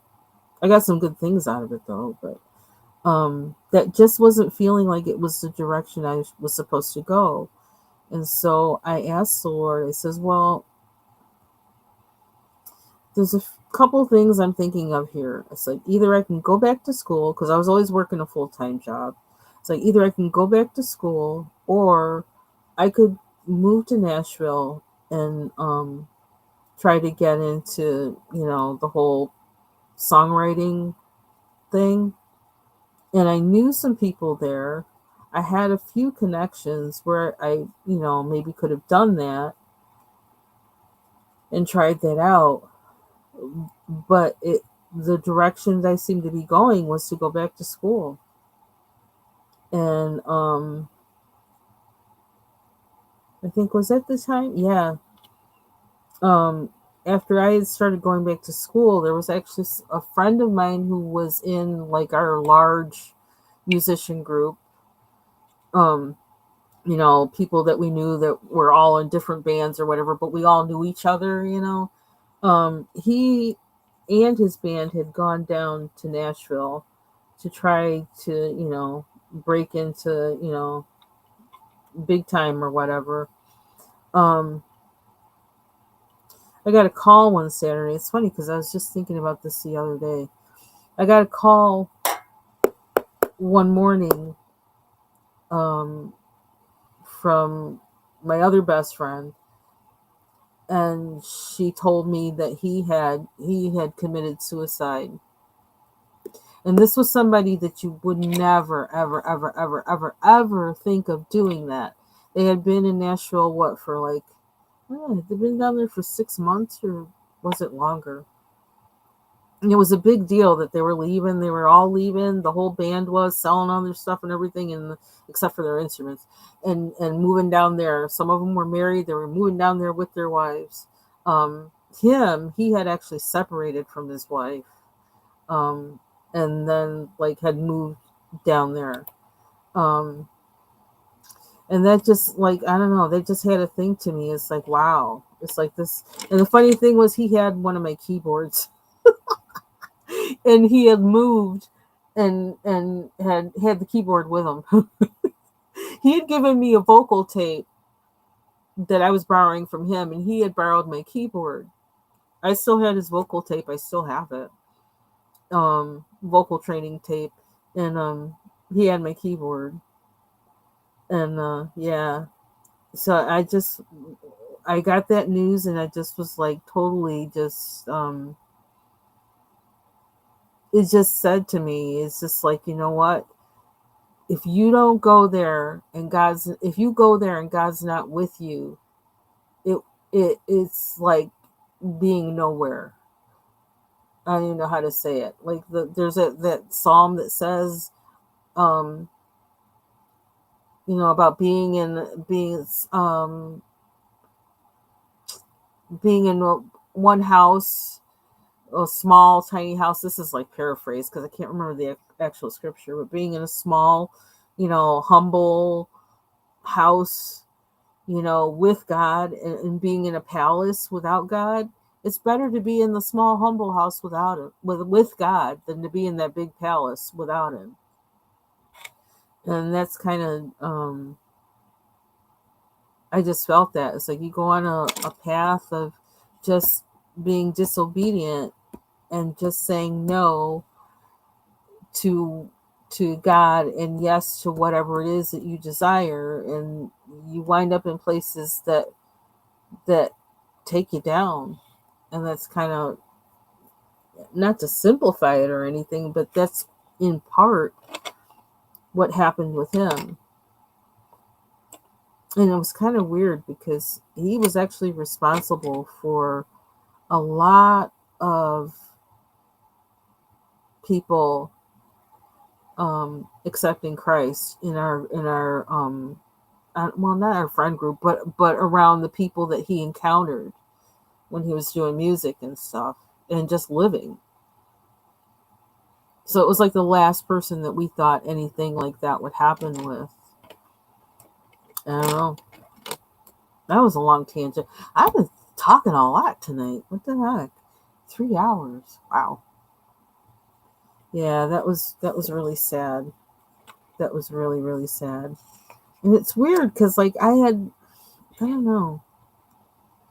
I had sensed some things about him that, and there were some ways that he reacted to me that I kind of had just brushed off. And I thought, no, that's just my imagination. Just, let it go. You're just being weird, Linda. Um, but I guess they actually were a thing. And that also taught me that, when you see something, say something to that person. You need to tell them. Don't hold back, because it might save their life. And if and I didn't really have I didn't have the ability to do that then, personally, to do that. And it was such kind of well, quite often I was the only female among a lot of males. I can't even think of one other female that was a musician in that entire group. So it's like either I was hanging around with the other females and we were doing, I don't know, girly things or whatever. Or when it came down to the music, then I was around all the guys. And I was usually like the only female. In some cases, I was like one of two. Um, which is one reason why I kind of have a mouth, like potty mouth, kind of. Because it's like, because you had to do that to like, you know, I don't know. I had to show them I had balls, right? So they found out too. But where was I going? Yeah, so there was always this kind of thing, and also the whole patriarchal thing that can be in Christianity in general. I know I'm talking about potty mouth and Christianity, but I was with musicians. Some were Christians, some were not. So it was like depending on where I was and what I was doing. But the heart was always the same. But it's like you communicate with the people that you're around in the way that they're going to understand what you're saying. Um, yeah, that's it. That's it, Foxy. Um, but so that like for me as a woman to tell this man that there's something wrong in your relationship with the Lord right now, and I don't know exactly what it is, but you need to attend to it now.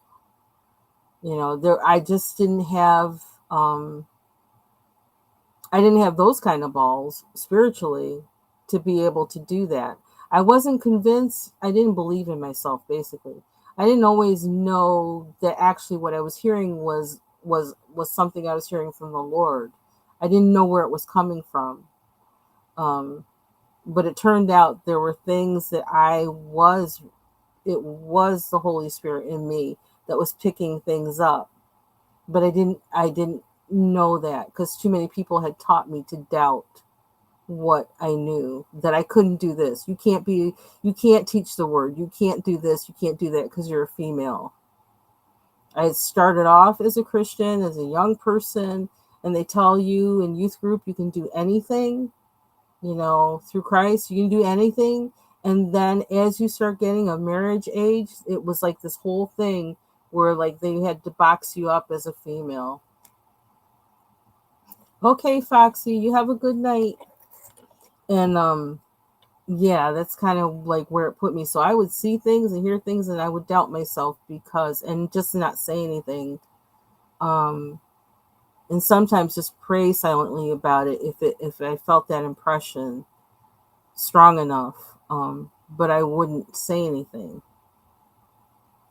And that's something that has to stop. Yep. And I think that's the time we are in our culture where, yeah, now it's at the point where women need to speak. We need to ignore whatever patriarchal hierarchy is saying we're supposed to do, because in one way, men are failing because we're not speaking up. So even if they don't want us to talk, we still need to talk. It's not about them. It's about what the gift that's in us that's calling us, that's in us, the gift that's in us. We have to use the gift that's in us. So, and ask God to take care of whatever rules of human beings that are around that don't want us to use that gift. Well, I'm sorry. I have this way of mixing these things, and forgive me, but F them. You know, let God take care of them. Ask God to take care of that. Help me use the gift that is in me the way you want me to use it. And take care of these other people that have these rules and things that say I can't do this, I can't do that. Because I feel like, well, my friend might be alive today if I'd had the confidence that what I was hearing really was from the Lord. And if I had also had the confidence to confront him with that. I mean, hypothetically, he could be alive today. And he could have been leading more people to Christ. You know, that's a whole weird situation, because with everything he had going on, how did he do that? I mean, there are people who are still, they're saved today and following the Lord, that he led to the Lord. But there was stuff that was going on with him that was not pretty. And I had no idea until after he died. I had no idea in the actual until after he died. And a lot of people didn't. That was really weird. Okay, that was a lot. Man, have I been talking a lot. 3 hours. Maybe this is a part of the landscape changing. I don't know. Speaking of landscape, let's get back to coloring. I feel like I've been preaching or something. I don't know. I'm just telling my life. I'm telling my life, my experience, what I've seen, what I know. I've been a Christian since I was 15 years old, but I think things were going on with me way before that. Yeah. Oh. And forgive my potty mouth sometimes. I'm actually not saying a lot of stuff I would. I don't. I don't know. My mouth, whatever. Lord, deal with me with that. But like I said, when I'm with certain people, I talk the way people will understand me. And that's just what I do. Um,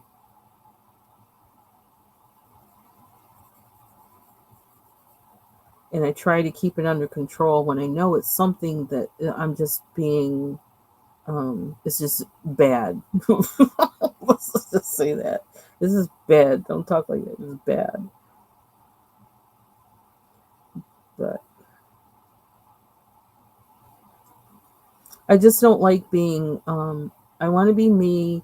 I don't want to be whitewashed. I want to be transformed by the renewing of my mind. I don't want to be whitewashed. I don't want to have something covered up. Like it's not pretending it's not in me when it's in me. I don't like pretending. I don't like fake. I don't like false. I don't like it. Can't stand it. So it's like what comes out of my mouth comes out of my mouth, and I need to ask forgiveness sometimes for it.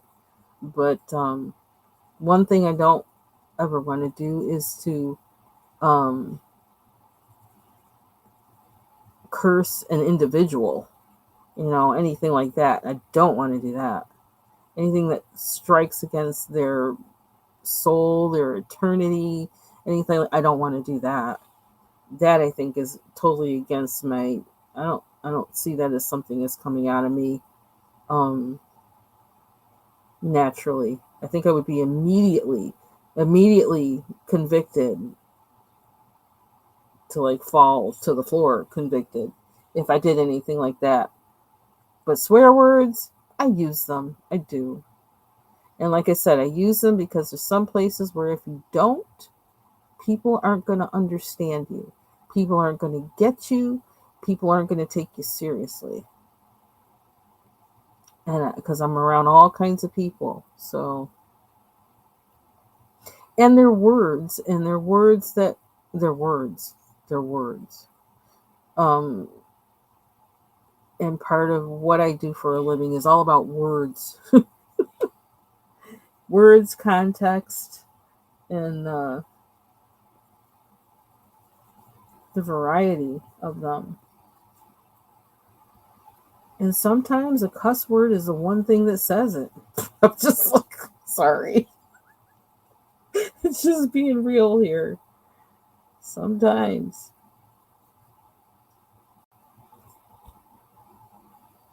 But it's just like, as far as like, okay, we're going on a whole nother tangent or something, but like with drinking, I don't really drink, but one thing I know that I won't do is if I feel like I'm just miserable, I'm just tired, I'm going to go get a drink. I will definitely not drink in that situation because I feel like I'm using it to replace something. Whereas, like, if I make a pot of sauce or whatever and make some spaghetti and some nice meatballs or whatever, and I want a glass of red wine to go with it because, oh, this will go well with it, I'm going to drink it. I feel like that's a different spirit than getting it because I need to try and forget something. I need to avoid something. And so I feel the same way with swear words. I don't know how you give that exact correlation, but that's how I feel about it. If I'm doing that swearing because I'm trying to deny somebody's their humanity or um, I don't know. I don't know how to describe it. Maybe I'll understand it later.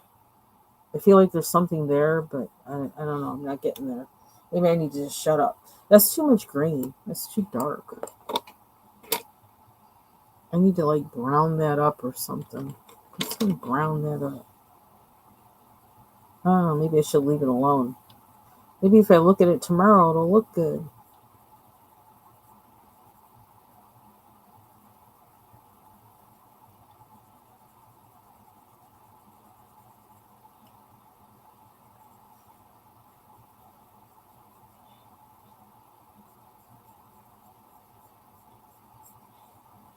Oh yeah, that's what it needs. The gold. Man, I can't believe I've been on here this long. And I've been talking this much. Ooh, I like that. That's working for me. Yeah, and I went back to school and I learned how to paint. Oil paint. I mean, I'm not the greatest at it, but I learned how. Which is something I always wanted to do from the time I was a kid. I wanted to paint. And I never got the opportunity. And the opportunity just opened up to me when I went back to school. And if I had had a different professor, I probably wouldn't have been able to take a painting class because the other professor was really rude and not very inviting, not very nice. I had the right one. I was there at the right time. Boy, that was the right time. Ooh, I like that. I'm doing way more with this picture than I thought I was going to do. I thought I didn't like this book. The images in it. I guess I do. I do now because I like this page.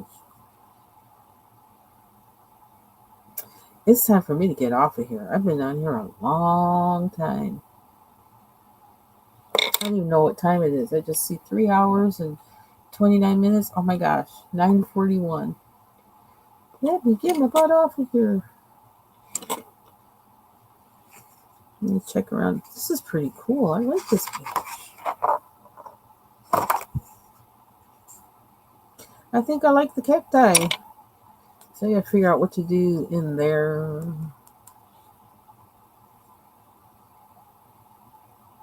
Gonna have to look at Foxy's pictures. Oh wait, I want to do the flowers. Wait a minute. They're kind of like red and pink, right?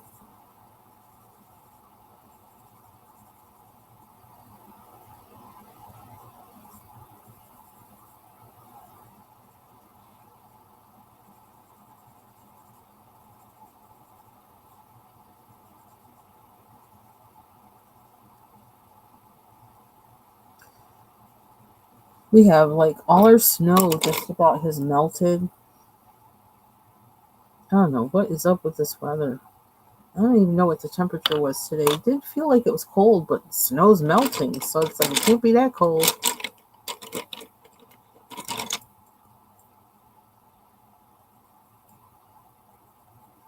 I don't know when we're supposed to get more snow.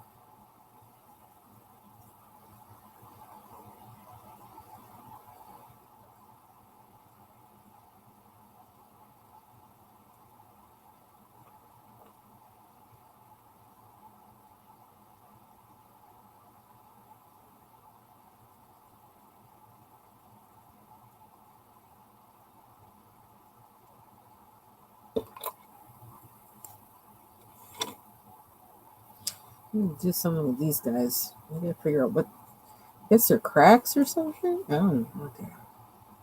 Gotta do something with them.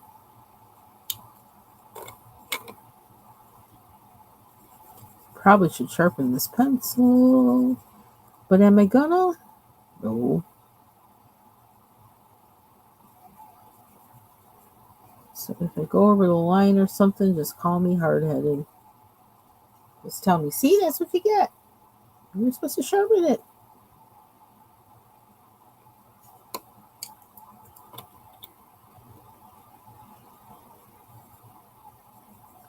I've not been further west than Illinois at the Iowa border. That's as far west as I have been. It might be nice to go west and see some things.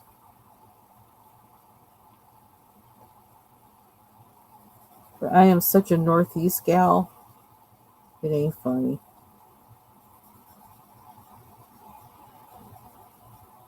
I would miss the snow.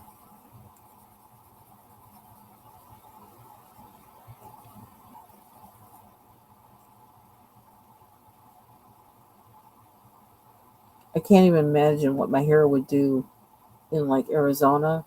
Child, I'd probably be so flipped out. Actually, I probably would wear it like I would probably get it pressed because it probably would last forever. Probably only need to get your hair done once a month with no humidity.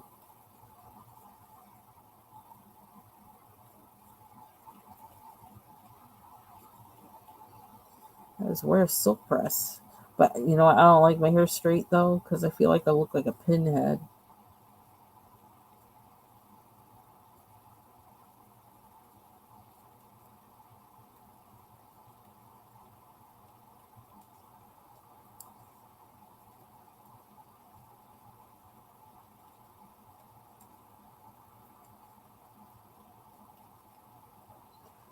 Try and leave that little white space alone because I feel like it's doing something.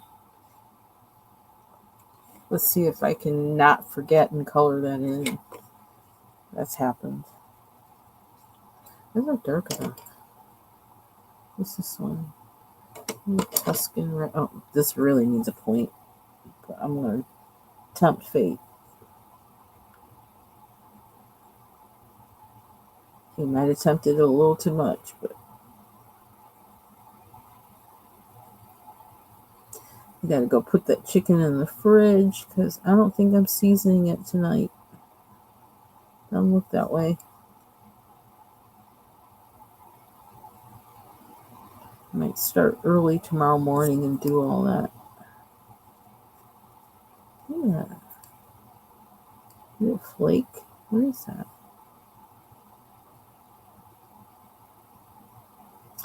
One thing I think like the body of Christ needs in this country in particular is grace. More grace for each other, for the different ways that we worship, for the different ways we work out our salvation, for the different ways we present ourselves. We need more grace for each other, sometimes for ourselves too. Don't be a whitewashed sepulcher. be you and have grace for the people around you. Look for their heart, not for, I don't know how to describe it. Look for their heart, because that's how we're going to know each other. I think that's how we're going to know each other in 2025 and going forward. We're going to know each other by the heart, by the Holy Spirit, by the Spirit in them, not by all that other stuff, not by how they dress, not by how they wear their hair, not by the color of their skin, not by how they speak, with accent, without accent. Sometimes they swear, sometimes they don't. They speak real proper, don't speak real proper. Yeah, we got to know each other by the Spirit, by the Spirit, by the Spirit. Grace, grace, grace, grace, grace, grace, grace.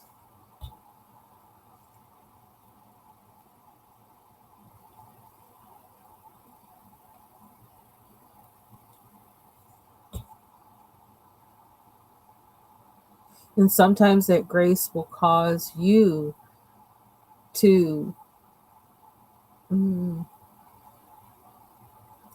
walk, talk, act different around certain people. And sometimes you do have to do that. And you also have to watch how you do that. And I don't have any, like, foundational word for that or nothing. But if you look at, like, what this in what is the book of Acts with Peter, and how he kind of changed his way or his words about what to do around Gentiles or whatever at one time, and then when he was around the Jews, he switched up, and then somebody called him out on that. So I think that kind of points out that, like, dealing with each other isn't it's not just it's like, this is the line, that's it. It's not like that. It's bumpier, it's messier, and it requires all the time submitting yourself to the Holy Spirit and asking him, what now? What now? How do I act? What now? Because it's going to be different for every person you encounter. It might be okay for one person to act and do the way they do, and it might not be okay for another person to act whatever the way they do. Or it might be okay to act one way or whatever around one person, and it might not be that around another. And you can't judge one for how they're doing, acting, whatever, unless the Holy Spirit is directing you to address that. So it's kind of like you have to check yourself before you check the other person, and check in with God to ask, is this the thing? I don't know why I'm talking about this. Why am I talking about this? I need to go to bed or something. I'm just blah, blah, blah. But I just really feel like, more and more we have to know each other by the Spirit, not by the denomination of our wherever we fellowship or anything like that, because we're going into different times. The landscape is changing. You're not going to be able to know who or what somebody is by where they go to church, by what they look like, by this, by that, by the other. You're not going to know. Because I also have the feeling that God's been and will, like, increasingly start grabbing people or people will be following him that you may not even think of as following him. And don't dismiss that person by mistake when that's actually where your blessing's coming from. You might do that if you just judge by what's on the outside. You don't want to be there, because your provision may be coming from that person that seems like an unlikely candidate for that. I just feel like, be open, walk in the Spirit.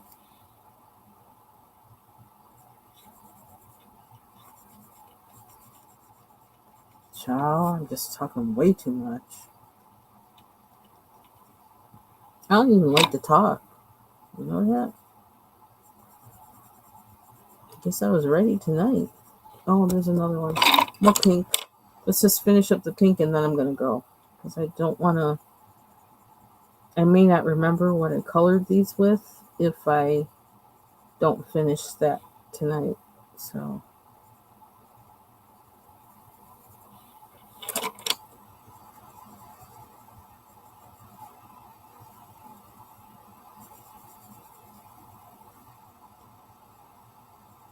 I'm going to finish them. Also, I might be putting these pencils away.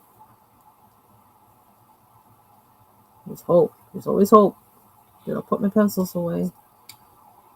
Okay, I really cannot deal with this not having a point. Giving in.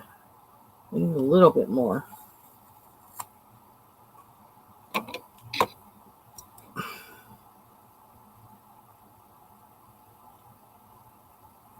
Ooh, kind of messy.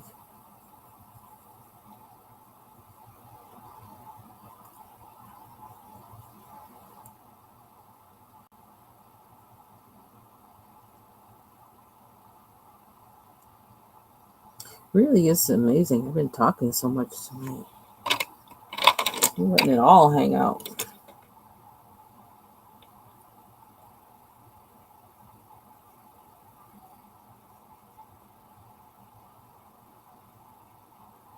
Guess I'm getting my word count in for 2024.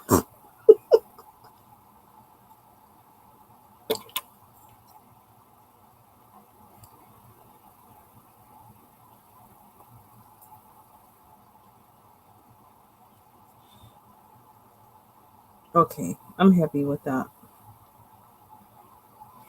Cacti. So that is it for me. I may not be going to bed, but I'm signing off. And so, thank you for joining me. Listen to me run my mouth and color. I really do like how this page turned out. Let's do a page.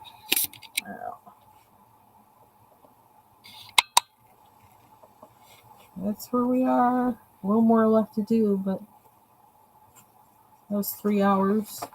I was coloring most of the time. I think it was. So that's it for me. Y'all have a good night. Bye.